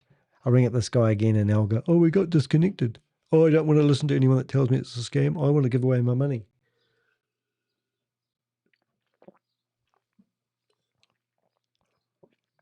Your call has been forwarded to voicemail. So he's hung up on me. Isn't it crazy though? If somebody rang you up and said that you're getting scammed, would you listen? I think I would. But these guys don't want to listen. So we're going to go through the alphabet. We're now going to go to number, I call G. I've got them all on my phone, and I've called them all GG001 right through to 45. So that was GG 5. Now I'm looking for GG 6. And maybe I don't have 6. I might have missed a number up. Or maybe I have. Oh, some of them I deleted who had, yeah, okay. We'll go for GG 8. 4. Where's 8? Here it is. Let's try this one. Phone number. Let's see if we can get. But listen to this, it's crack up. That are happening, and you are going to be blown to the moon when you understand how everything was closed. The second issue that they seem to want to keep bringing up without telling the truth is I was not in Ukraine for 5. Your call has been forwarded to voicemail. Does everyone have voicemail in America? Right, number 9. This is the professor having a go at us in the Avengers the other day. Hi, you have reached the voicemail of Rosemary. Sorry I can't get to the phone right now, but if you would please leave your name and number, I will be sure to get back in touch with you. Thank you so much and have a wonderful day. At the tone, please record your message. When you've finished recording, you may hang up or press 1 for more options. Hello, Rosemary. Danny DeHick is my name. I don't know if you know me, but I'm an investigative journalist, been featured in the New York Times, Bloomberg documentary, and also the Guardian newspaper. I help people and save people from losing money to large-scale Ponzi schemes and scams. I found your details in a public WhatsApp group. I don't know if you're an investor or you're a promoter, but we just want you to know that we've got you in our database and we have got you as a person of interest. So we'd like to clear that up to make sure that you're not promoting it. And also, if you don't realize it's a scam and you want to talk to me, we'll help you, Rose. So reach out to us and let us know. My phone number is basically hit reply to the phone number you're on now. It's not a hidden phone number.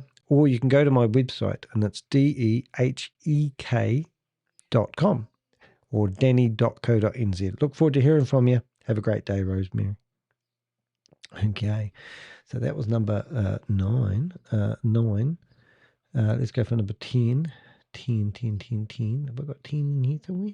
There's 10. Let's round up 10. So we've got getting through them, but most of them going to voicemail, which I'm quite amazed about.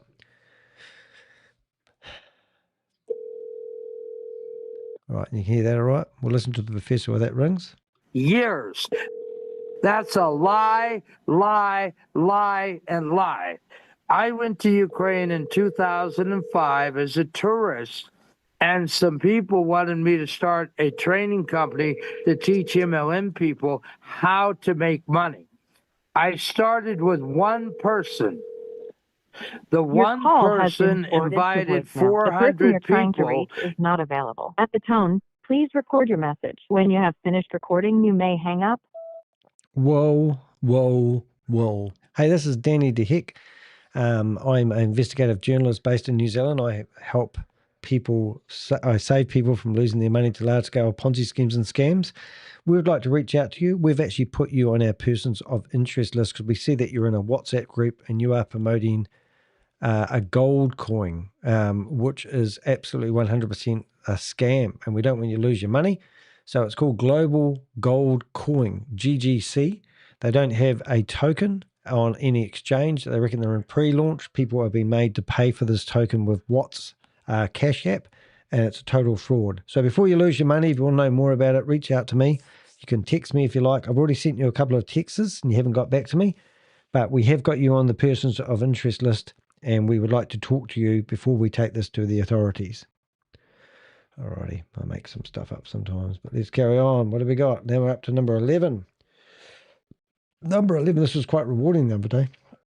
I only need one person and you've saved a starfish. Number 11. Your call has been forwarded to an automated voice messaging system. 540418213 is not available.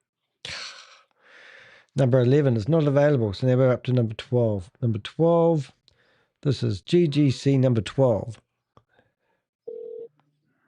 You've reached 704-657-3201. You know what to do. That sounds I'll like call Keith. you back at the next opportunity. G'day, is that Keith? I'm not sure if that's your name. Danny DeHeck is my name. I'm an investigative journalist in New Zealand. Been featured in the New York Times, Bloomberg, and also the Guardian newspaper and lots of other magazines for my quest to name and shame any individuals running or promoting a Ponzi scheme or a scam. Your name is a person of interest, and we've actually just put you in our database. We're not sure whether you're a promoter or whether you are actually a victim, about to be a victim, and we want to save you from losing your money. This gold scam, global gold coin, the professor is a liar. That's So this guy. 4 days of training. He's been in prison for 6.3 months. He's a dirty and disgusting scammer. We want to save you. So if you're giving away your money or you're collecting money using Cash App, then we need to talk. But in the meantime, we have actually got you on our persons of interest list, which means that you could be in trouble if this scam gets bigger and people do a class action lawsuit against you. And we're just trying to save you from all that hassle. So give me a ring back. My phone number's on your phone. I don't hide. You can go to deheck.com or you can go to danny.co.nz and you can see my website. You'll see what I do. Would love to hear from you. Sooner the better. Alrighty. So I don't know what number that was. Let's have a look. That's number 12. So let's try number 13. We'll get one soon. Number 13. All right, here we go. Try number 13. We'll listen to the professor again. And I did 4 days of training. I've been in networking for 40 years. I can prove my success. And I thought to myself, you know, these people are so basic that I need to write a book. So I wrote a book in 2005 that became a $1 million bestseller. $1 million bestseller. $1 million bestseller. So I'd like to know if the terrorists that are on our calls every week have ever Please written leave a your book. message for Have you ever sold a book? 617-256-4517. G'day, this is Danny DeHeck, otherwise known as the Crypto Ponzi Scheme Avenger. I spend a big part of my day trying to help people from losing their money to large-scale Ponzi schemes and scams. I've been featured in the New York Times, Bloomberg, and also the Guardian newspaper. I'm here to help you. We've currently got your phone number out of a WhatsApp group. It looks to me like you are either going to be a victim or you may be looking to invest, enticed by the 103 free tokens worth nothing offer that they're presenting. But the global gold coin, they don't have a coin, they don't have a gold mine, they don't have anything on the blockchain, and they're asking people to pay using Cash App. This is a 100% scam. These people are committing fraud. Either you're a potential victim or you're promoting it. And in that case, we want you to know that you're on notice. We actually do have you in our person of interest list, which is accessed by 6 different countries and 7 different government agencies from around the world. So we want to warn you. We want you to clean your name. So ring us up. My phone number's on the screen, or go to deheck.com. You'll read articles just by searching for the global gold coin, which is a total scam. Don't lose your money to these bottom feeders. Don't let them take another cent from you if you have lost your money. If you want some help, support, please do text me back. I've already sent you a couple of texts. Whew, that was a hard thing. Right, number 14. 14. Let's go. Ring out another one. So basic, he is taking payments from cash apps. if yes, yep. Yeah. You ever become a millionaire from a book? Well, I became a $1 million bestseller. Then after I became a $1 million bestseller, Ukraine TV called my office and they said, we would like to have the millionaire mentor, Robert Fletcher, on national television. And when I went on national television, then my training group grew to tens of thousands of people, and I legally made $10 million. So I would like to know if the is not available. The mailbox is full and cannot accept any. Oh, number 14 is not my friend. Let's go for 15. Number 15. Here we go. terrorists that are terrorizing our calls have ever made 10 million? And can you document the 10 million? Because I can document it. Then I made 20 million. And I built my Oh, g'day, mate. You there? Hello. training company from one country to Russia to 3 countries. Call has been forwarded to voicemail. The person you're trying to reach is not available. At the tone, please record your message. When you have finished recording, you may hang up. Hello, this is Danny DeHeck. I'm an international scam fighter.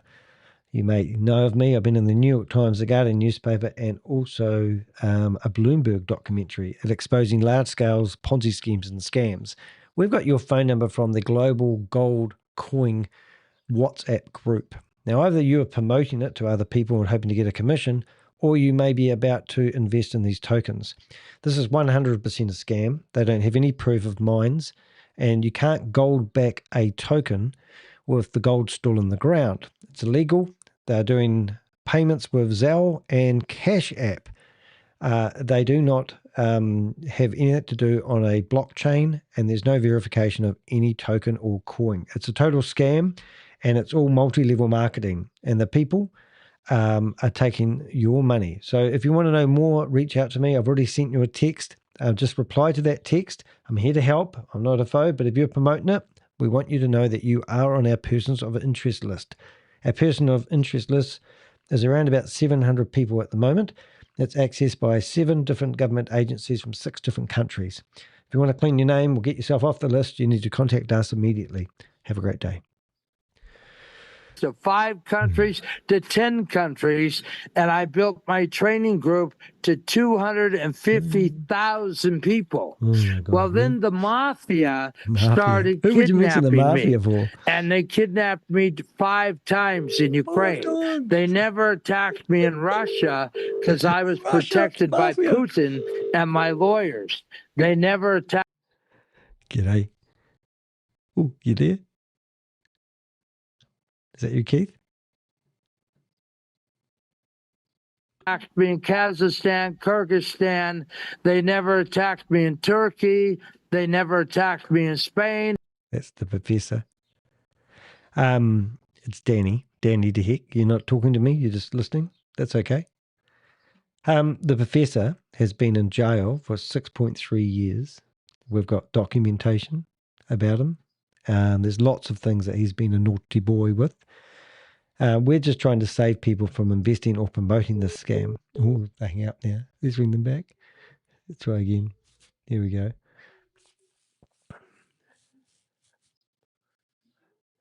They're going to hang up again. This time they won't answer because they know better. They know I'm just like a scammer because I'm asking them for nothing. Here we go. Germany, Greece. Hello? Can you hear me now? Are you just listening? You going to talk to me? Was that too scary? Are you promoting the scam and you're scared you're going to get caught? You are actually on our person of interest list. We have your phone number. We know where you are. And we're documenting this phone call right now. So this is the professor. All the other countries that I was doing business in. He's just finished telling people that he was kidnapped by the mafia in Ukraine 5 times, but was never touched in Russia because he was protected by Putin. Malaysia, Thailand, no record of them attacking me, only in the corrupt, terroristic Ukraine. So the stupid idiots that I've heard on the phone, oh, Robert Fletcher was scamming people. Oh, God, they can't talk. Aren't people cowards? You think if you really believe something, you'd at least speak rather than just listening on the phone, pissing yourself in the corner. Hi, if you record your name and reason for calling, I'll see if this person is available. The professor. Thanks. Oh, thank you. Please stay on the line. Here we go. This must be Google voicemail, is it? Oh, they hang up. Let's ring them back. Who am I going to be at the moment? Is it Robert? Professor Roberts. That's it. Professor Roberts. Hi, if you record your name and reason for calling, I'll see if this person is available. Professor Roberts, GGC Corp.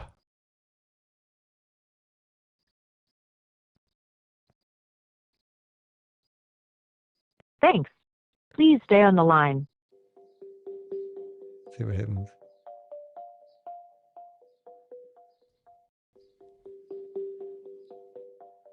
So when's she out?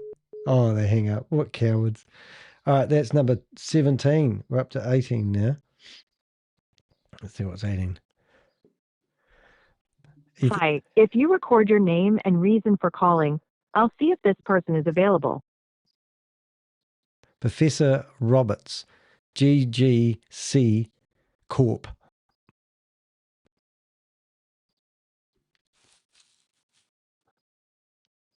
Thanks. Please stay on the line. This is a different phone number. They must be all connected. Oh, so who is it? Is it just like Verizon's voice messaging system? In Ukraine for 5 years. Not true. Robert I'm sorry, this Fletcher person is had not $1 available. billion If you would like to leave an of additional assets message, in please reply Ukraine. after the tone. Hello, this is Danny DeHeck. I'm an international scam fighter. I go after large-scale Ponzi schemes and scams. I see that your phone number has been advertised in GGC Corp WhatsApp group. This is 100% a Ponzi scheme and a scam, and that's why I'm ringing you. They don't have gold, so that can't be gold back. There's no mining things. I know they've visited a gold mine. It's not connected to anyone. And also the other thing is the token that they claim they have is not on any blockchain. It can't be verified. It can't be stable. There's no connection to value at all. And the fact that they're asking people to pay with Gazelle and Cash App is wrong, and it's daylight robbery. Multi-level marketers are actually making the money on it. Now, I don't know if you're a victim or somebody promoting it, but if you are, we'd like you to know that you're currently on our persons of interest list. It's a database that's monitored by 6 different government agencies in 6 different countries, and they try and stop people who are committing fraud. If you want your name removed and you don't want to be in that database, you need to contact me, and we need to have a talk. My phone number's here. I've already messaged you a few times. Please reply. Have a great day. Ooh, that was number 18. Right, number 19 we're going for now. 19, there's 19. It's all happening. Got all your system. So we're now through 19. Please leave your name after the tone. Please leave. Hi, if you record your name and reason for calling, I'll see if this person is available. Professor Roberts from GGC Corp about your 100 tokens.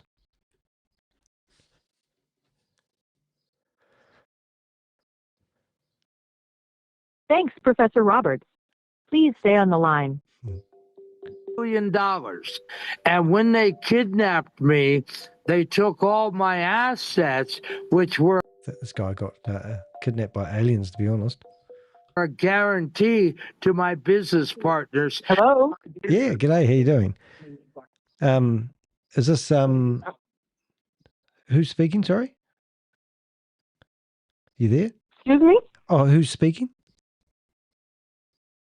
Who are you calling to speak with? Well, I thought I was calling Rose, but she's not. It's not Rose, is it? Got your names mixed up, I think. Is No. Are you invested in Global Gold Coin? I am, but no, this isn't Rose. Oh, okay, that's right. Because we're trying to ring. Your name is actually in a WhatsApp group, and we're just ringing up people, helping them realize that it's a scam, and that they don't have a mine and their token's not real, and they're asking people to pay with Gazelle and Cash App, and it's just a total scam. So we're just ringing up trying to help people realize that. Okay. I haven't been hit up, but I will remember that. Thank you so much.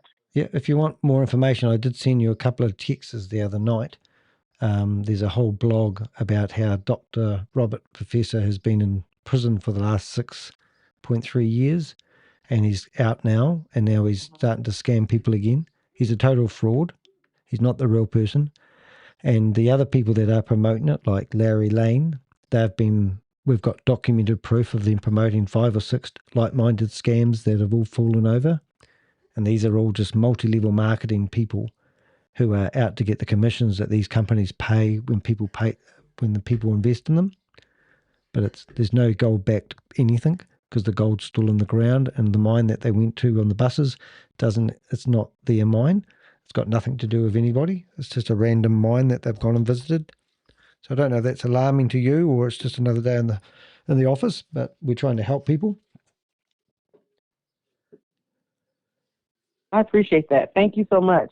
I'll make sure I let my upline know, the lady that invited me. Yeah, and that's how these scams actually survive, is it's always friends and family who introduce people into it. I've been in Bloomberg where we busted a $1.9 billion scam, and I've just taken down a $500 million scam called Goliath Ventures Inc. And also I help people in Pakistan who have lost a lot of money. I don't get paid for this, but I spend a lot of time trying to convince people that it's a scam, but they don't want to believe it because they think they know better, or maybe they're promoting it. Understood. I appreciate that. Thank you so much. So you don't want to discuss this at all? No, I haven't put any money into it, so I'm good. All right then. If you can save other people, that'd be cool. But if you want to check out who I am, just follow those links. I do this 70, 80 hours a day, ringing up people, trying to save people. If I've saved you, that's great for me. But I don't want anything from you. I just want to save you. Thank you so much. All right. Have a good day. I appreciate that. Thank you. And we have kept You your phone number is on our persons of interest list, which is accessed by 6 different government agencies. So if you get a phone call from somebody like Homeland Security or FBI or this IRS, you'll know why. All right. Okay. Just say you've been speaking to Danny DeHick. Okay, Danny DeHick. Okay. That's it. Thank you. Bye. She knows exactly who I am. These people are crazy, aren't they? All right. Where are we? Up to number 19. We're up to number 20 now. Let's go number 20. I mean, why would people not talk to you? I mean, it's just crazy. Number 20, number 19. So she's been texted 3 times by me and still doesn't want to talk to me. But at least you answered the phone. Here we go. Listen to Dr. And then they tried to make me out to be a criminal. So let me tell you the facts. My case in Ukraine was closed last year. Closed, and I'm not guilty. Okay. So those people, when I find you guys, I'm going to hire the FBI and a couple lawyers to come. He's going to hire the FBI and come after us. Your call has been forwarded to voicemail. The person you're trying to reach is not available. At the tone, please record your message. When you have finished recording, you may hang up. Hello, how you doing?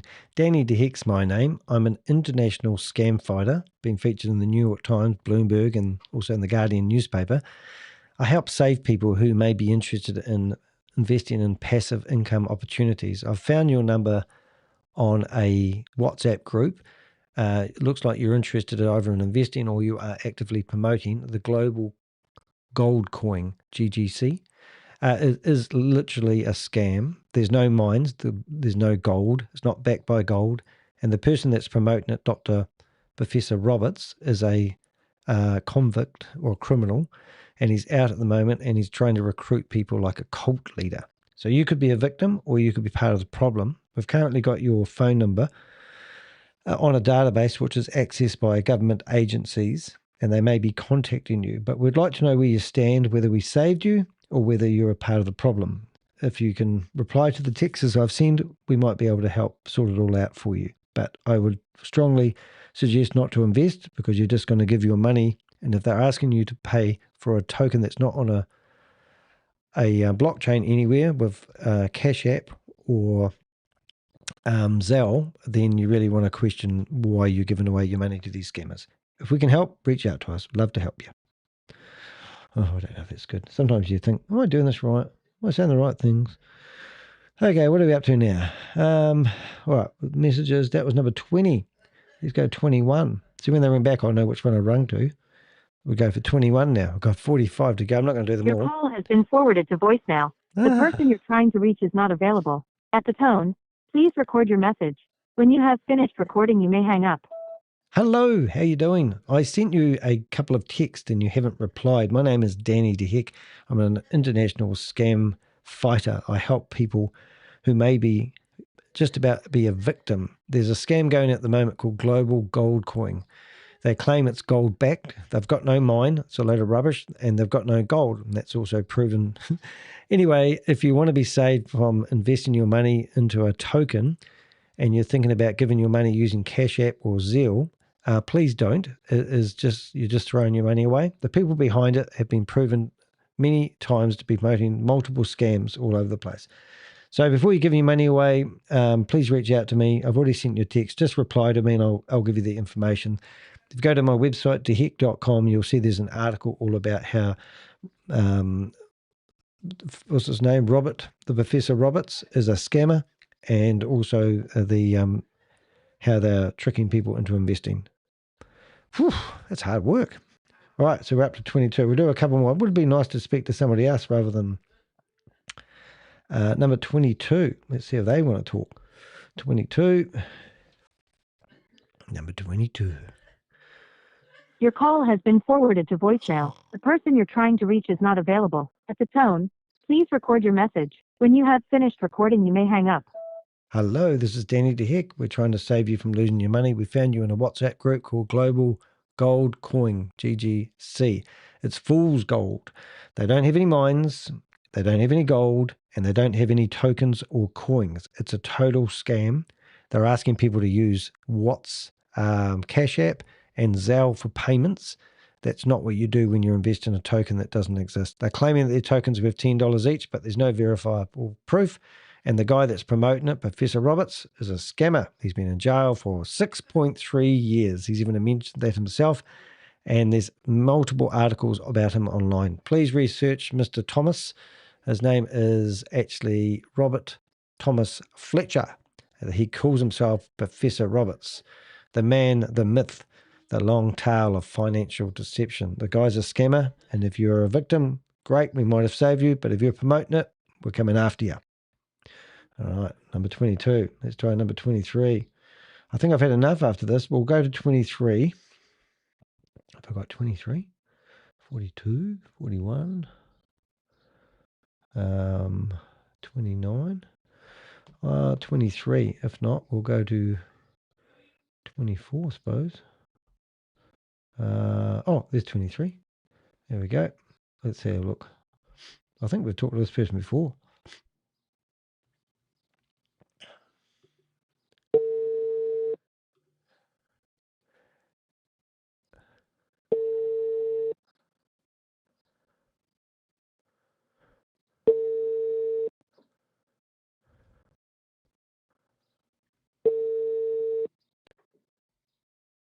Right, that's enough. Alrighty, so what I was going to do, if I was really interrupted, is we were going to have a look at this video here of Stephen. And I'm going to record this live. But I'm going to practice. First of all, I'm going to listen to what I'm going to say and see if... Alright, everybody, and this is what I'm going to read out in a minute. All right, everyone.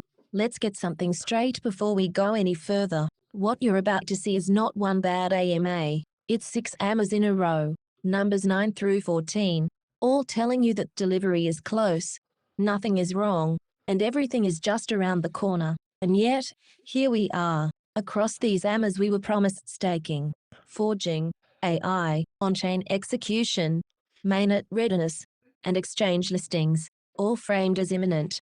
It should be right. All right, let's get into it. I'm going to go through that. I don't look like there's any gold scam, but I'm going to record a video and then I'll chop this off later on. And I'm going to go to, I think we've got AMAs here. AMA, I'm just going to my website. There it is. Edit that.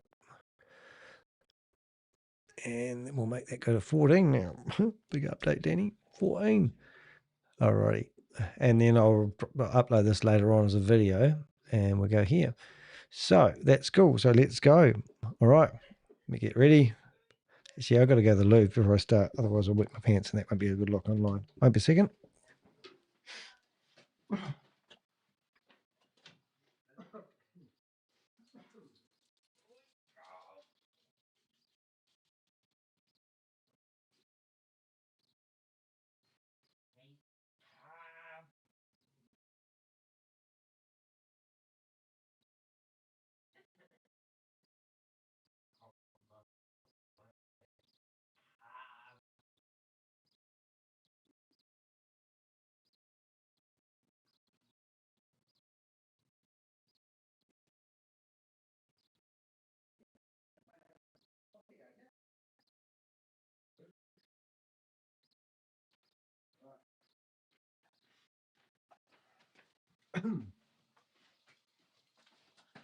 Oh, back. I'm back. You gonna come up here? Here you go, Pudgel. Here you go.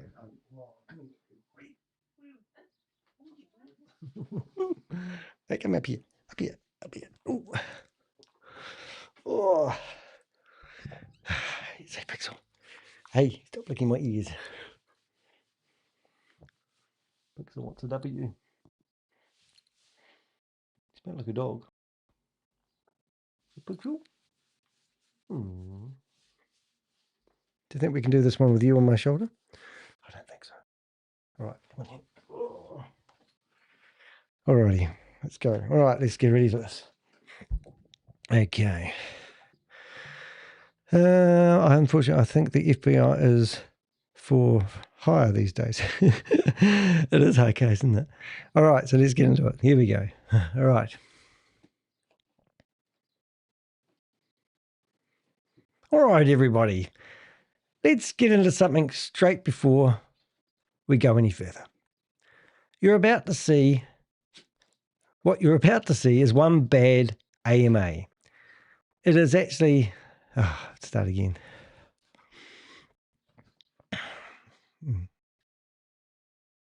All right, everybody. Let's get into something. Oh my goodness. Oh, boopers. Beep. All right.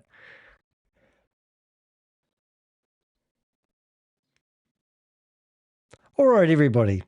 Let's get something straight before we go any further. What you're about to see is not one bad AMA. It is 6 AMAs in a row. Don't worry, we're not going to play them all. Number 9 through to number 14. That's actually 5, not 6. But anyway, got that wrong.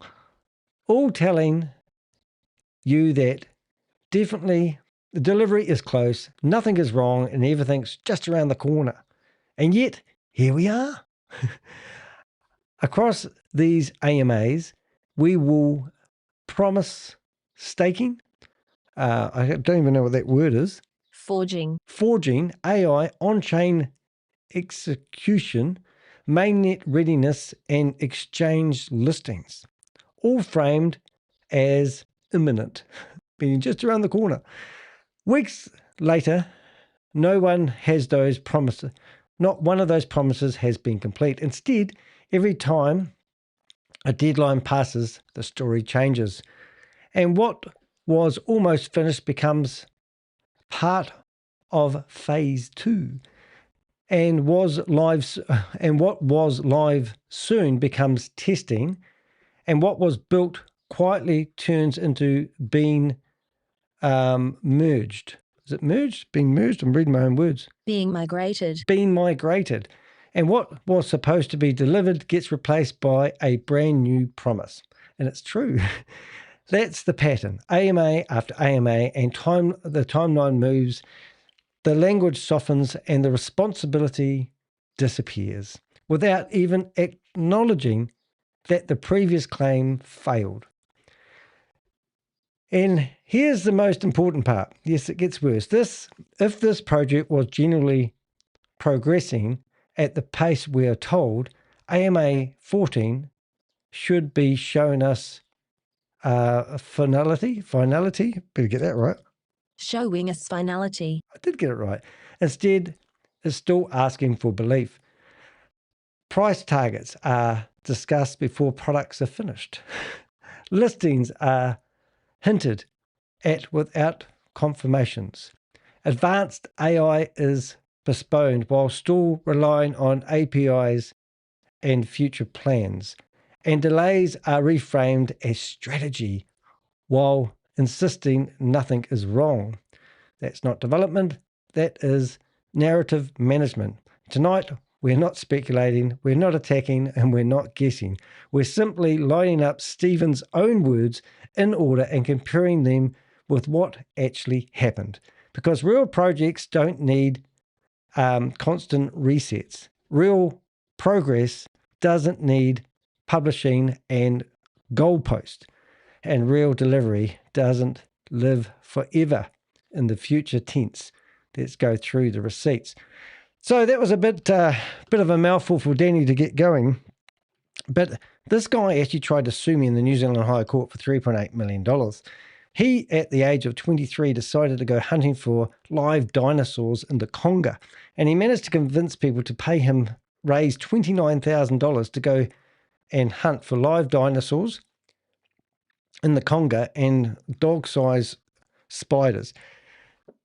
He was also doing a pump and dump scheme called Luna One, where he told early investors if they paid $15 on launch day, he was going to launch this token at $25 each. So it was a no-brainer. 11,000 people piled in their money because it was a sure thing. It was promoted by a YouTube channel called The Runway Guys.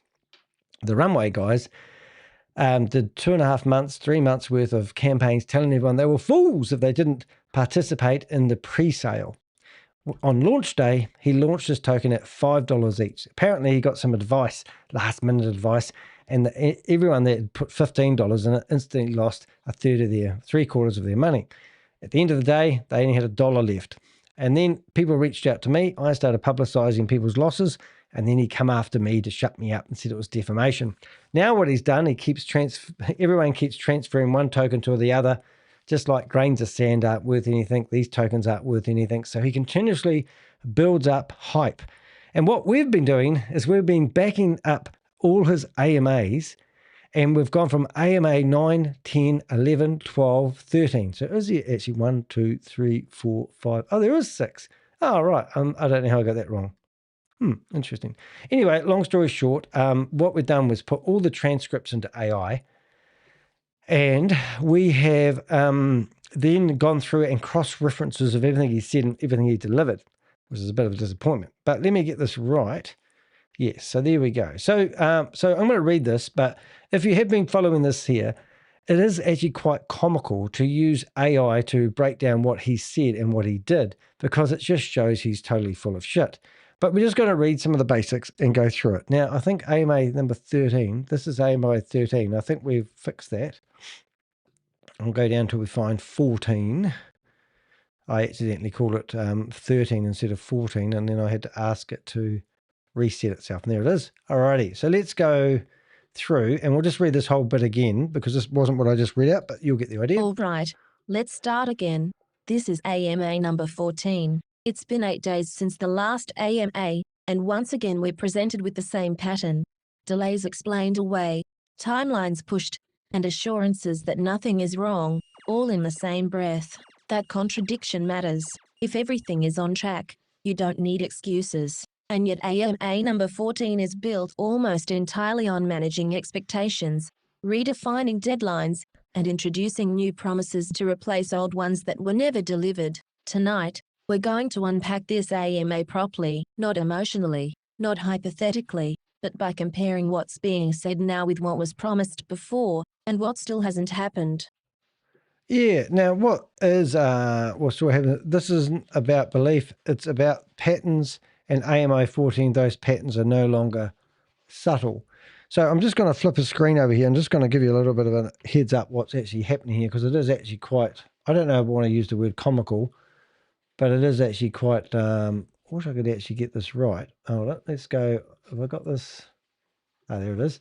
Okay, so if I come here and let's go to Grape, and Grape is his YouTube channel. Now the last meeting was number 13, and he was trying to play a video demo to show people how his system is working, and he couldn't get it going. And in that video, he said that he would upload that video straight after the number 13, which he never did. Now he's talking about number 14. He's talking about how wonderful the demo was, but he hasn't uploaded the demo. No one's seen the demo. So it's kind of like really weird stuff. But as you can imagine, I've taken the piss out of him. And we are part 1, introduction. I think I've actually stuffed up my notes here. Let's have a look. Part 1. All right, everyone. AMI number 1. All right. Now we have to start again some parts of this, but let's go through and we'll just get this right. I think I've stuffed up my chat GPT notes, but let's get this right for now. All right, everyone. Welcome. Tonight we're unpacking AMA numbers 9 through 14, not emotionally, not hypothetically, but line by line, using timestamps, promises, and dates. Over the last few weeks, we've been told everything is just around the corner, that delivery is imminent, that delays are normal, and that nothing is wrong. But when you line these AMAs up side by side, a very different picture emerges. What you see is not progress. You see recycled promises, sliding timelines, and new narratives replacing old ones that quietly disappeared. Yeah, it is actually breathtaking. That's why it's been fun to use AI to expose this guy. This live isn't about belief. It's about consistency, because if something is real, it doesn't need to be constantly re-explained. And if something is being built, it doesn't keep resetting the clock. So tonight, we're going to do what investors should have been given from the start: clarity, comparison, and closure. Let's go through the receipts. Yeah, so part 2, AMI 9, AMI 14, inconsistencies, missed promises, and moving dates. AMI 9 delivery is close, baseless claims. The key promises made were the core platform functionality is built, AI tools are nearly ready, staking, forging is coming soon, exchange listings are being actively worked on, mainnet progress is widely underway. The tone, confident, assured, forward-looking. The problem is the statements are used as anchors. They establish expectations that later AMIs quietly walk back without acknowledgement. So it's just like, it really doesn't make any sense. So AMI 10, he says, what's changed? Nearly ready becomes final polishing. Staking is still coming, but now after a few more steps, AI is impressive, but suddenly framed as early versions.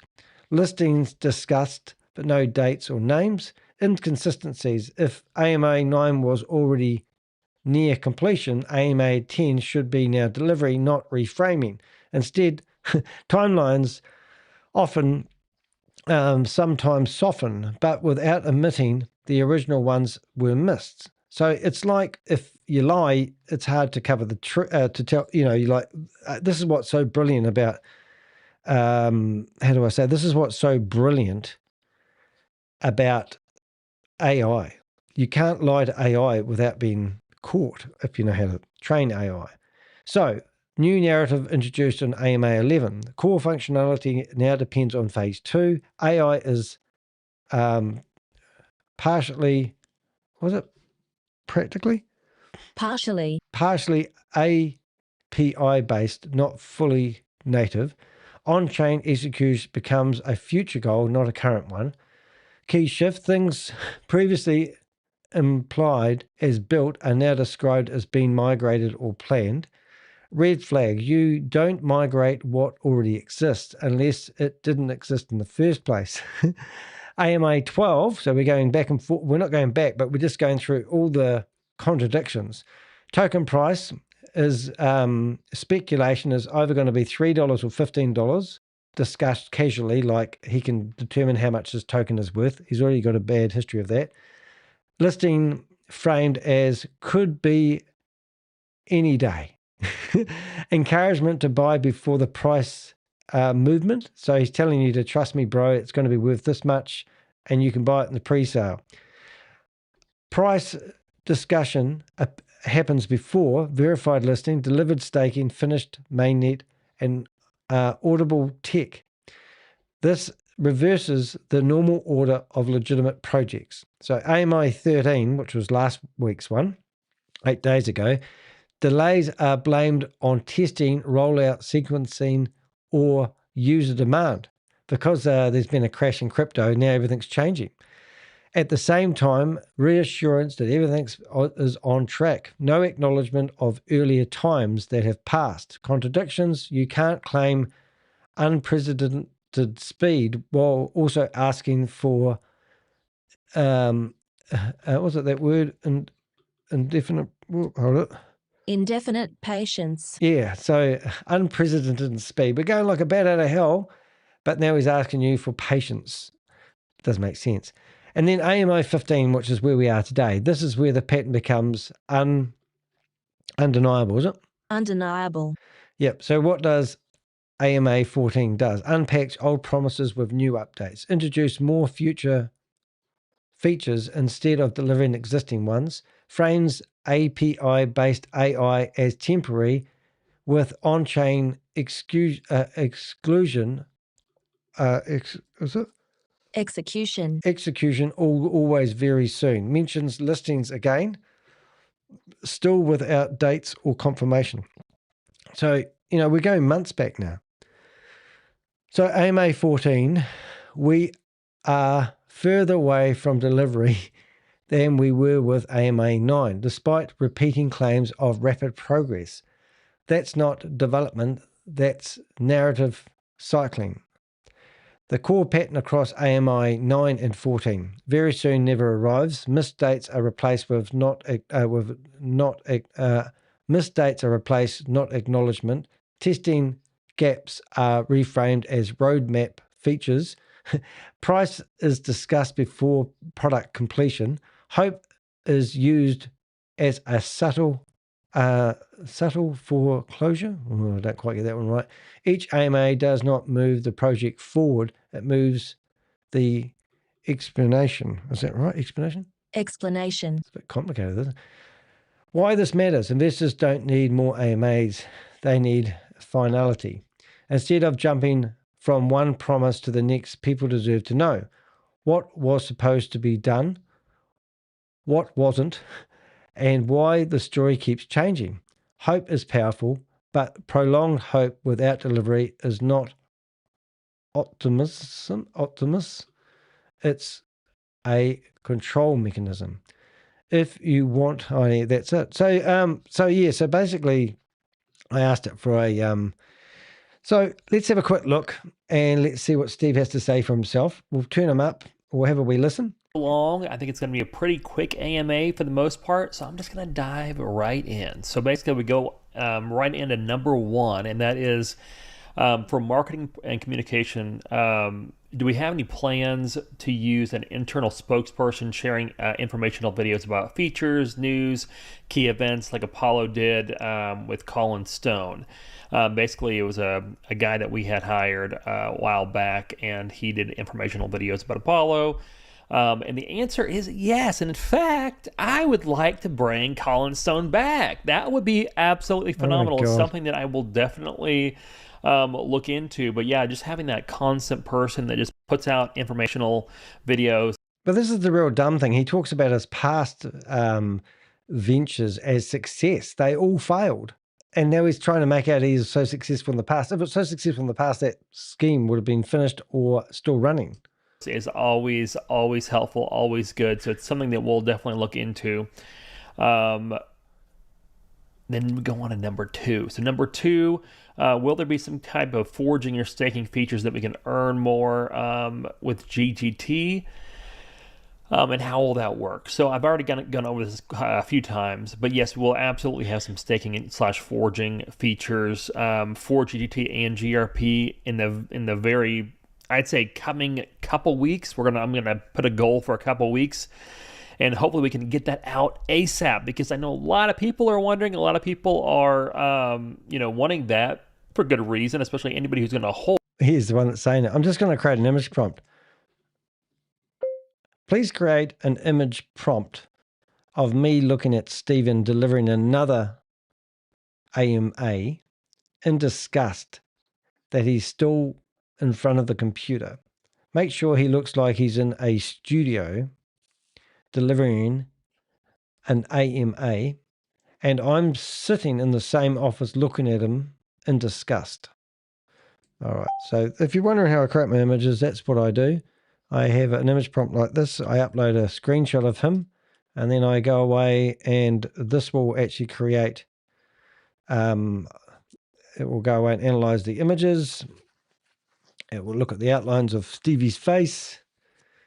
And yeah, anyway, while that's doing that, we will listen to Steve. You might as well have it staked. And I think the great thing is we're going to have a large amount of set aside GRP and GGT that will just be for those people who are staking. It'll just be for those benefits, those staking benefits. So absolutely, we'll keep that in the very, very, very near pipeline. So next, we got somebody asking, essentially with our advanced AI features, quantum resistance, superior platform speed, are we considering any partnerships with other platforms like XRP that could utilize our superior features? Maybe we could license a part of our technology out. That's actually a really good point, and it's something that we will be pursuing very, very hard in the very near future, especially whenever we get to the phase 2 of the mainnet. That's going to be a very big goal. I mean, there's going to be a lot of platforms, especially a lot of the layer 2s, that I believe we could get utilizing our chain itself, the chain technology, so that they can kind of pick themselves up. And it would allow us to get a lot of real world use cases and also a lot more transaction speed and everything. And also, we can basically potentially meld our technology with other blockchains if they would be willing to, utilize our system itself. And what I mean by that is there's possibilities for us to kind of make a fork where their nodes could also help us if we get those, those people utilizing our blockchain in that way. However, one of the things we're working to do is actually get ourselves set up. So a lot of the people that, I'll give you one example. So if somebody makes a coin or a token on our blockchain or on our chain, essentially they can get people to set up nodes. They can get people to utilize our node system to basically stake or forge more of their coins. So what that will do, absolutely, as a whole, it's going to get people to go through and create more nodes for the network. So every single node that we have added, like I've said, it adds 1,000 transactions per second. So it astronomically increases astronomically the capabilities for powering the processing speed for transactions of the entire blockchain. So adding a few features like that allow people to basically offer their coin holders, their token holders, the ability to create nodes for that reason. But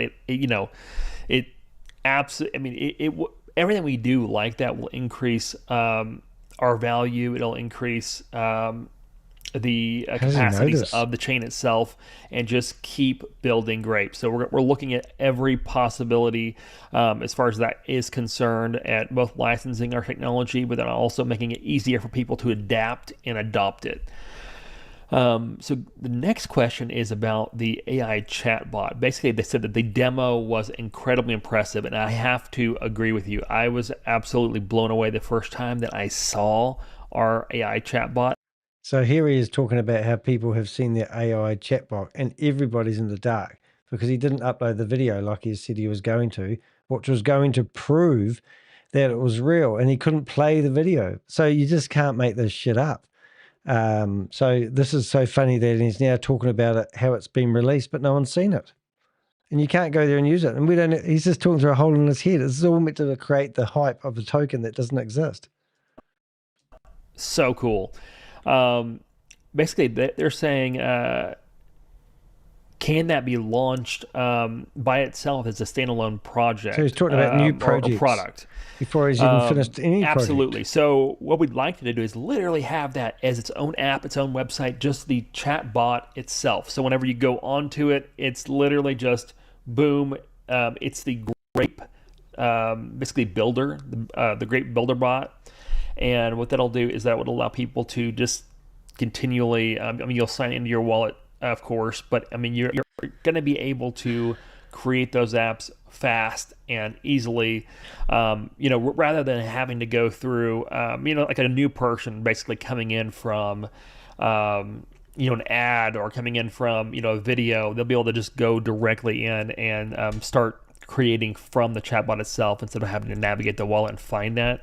That's absolutely something that we're doing. So it's a good thought. Definitely something we're working towards. So one of the things we had to come up is, will the price increase to $15 before Christmas, or would it be after that? Most likely after, but I will say this, we're formulating that right now, and it could be potentially any day. So if you're looking to get more at that $3 range, I definitely would do that. Definitely as soon as possible. But yeah, it should be between now and shortly after Christmas. That's kind of what we're shooting for, and I'll definitely keep you guys updated on that.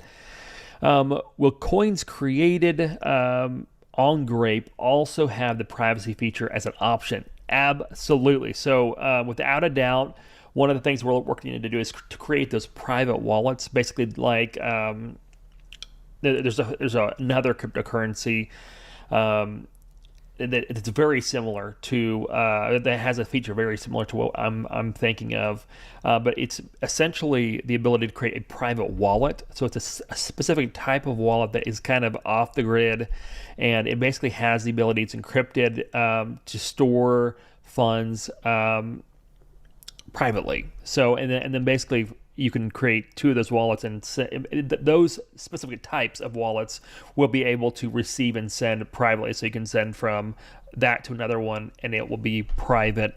That's kind of what we're working on at the moment. That's what we'll have in the roadmap. I mean, first we're working on getting the phase 2 up, and then I guess the next steps are definitely the privacy side. And yes, that will absolutely incorporate all of the tokens that are created. So basically, you'll be able to create private tokens, or the ability to send those tokens privately.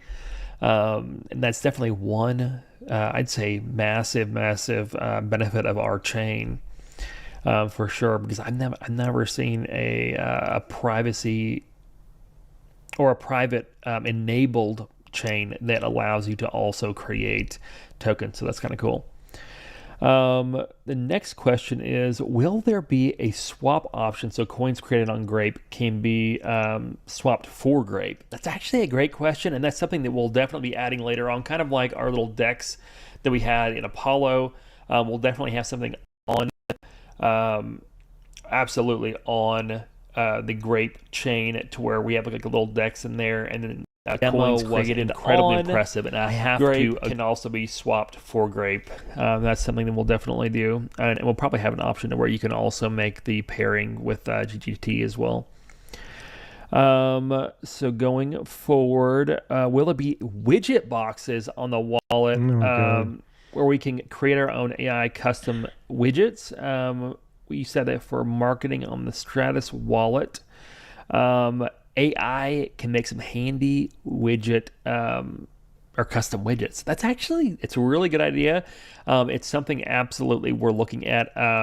That would kind of go into like the apps that we're working to put, working to set up. So just the same way that you're able to create a website almost instantly, for your ICO token, or for anything else on the Grape AI bot.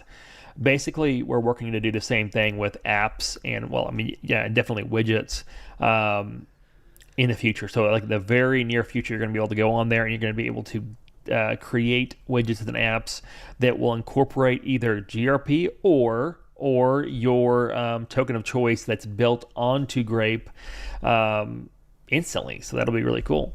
And it'll be very similar in the same way. It'll be just instantly hosted. And then you'll be able to configure your own hosting options after that. So we got that. So we're getting down to the wire. But the next question is, what is currently causing the price fluctuation of GRP? And when GRP, the BNB version of GRP reflect value in our trust wallets currently? GRP ETH reflects a value. So basically, that's a good question. So what you're saying is the previous version of GRP that you guys have had for a long time, like the ETH version, is showing that it's worth X amount. That's because it's being traded right now on Uniswap, I believe. So that's why it has a value. But very, very shortly, we'll definitely have a value for the BNB version. That will be when we list. So basically, here shortly, we're gonna be listing in DEX exchanges and also on a large number of or quite a few centralized exchanges, going into that listing schedule. So we'll definitely keep you guys updated on that, and that will definitely reflect here as soon as we do list. Okay, so the next question is, does the AI interface run natively on chain on Grape nodes, or is it an API integration? So right now it is an API integration partially. We are working to get it onto on-chain Grape nodes at the moment. So that's part of moving to the phase 2 of the Grape mainnet. So that we're working very hard to get that up and going. But yeah, it will very, very soon run exclusively on our Grape nodes. So that's definitely a cool thing for the future. And the next question is, will we be able to work the AI on our phones, Android and iPhone? Absolutely. So if you've been testing... If you listen to this, he doesn't mention Apple at all. He talks about App Store, but doesn't talk about Apple App Store, because he knows he won't get his stupid app on the Apple App Store, because you have to be a proper company. Even though we have recently had 5 or 6 companies list their app on the Apple App Stores, they set up a whole separate company. If you log into the back end of his website, it's multi-level marketing as well. So you're not allowed to put apps that have multi-level marketing on the App Store. Testing the beta right now, or the last link that we put out there, which will be irrelevant pretty shortly, because we're going to be putting it live. We're going to be making the chatbot live on the current testnet. But if you've been testing on there and you haven't been able to scroll, that's been an issue, just a small issue on some phones. So you'll be able to do that very shortly. And not only that, his app is meant to be a voice command app where you can create smart contracts. So state of the art. And here he is telling you that you can't even scroll on the app. He couldn't even play a video last week. And now he's got the state of the art app that's going to be world changing. And his token's going to be the top 20 tokens in the world in 6 months. He's only got about 3 months left, going by when he first said that. We're going to have our own apps and everything for iPhone and Android. So you'll be able to download it in the Google Play Store and the App Store for sure shortly. But for now, you'll definitely be able to use it on the web app.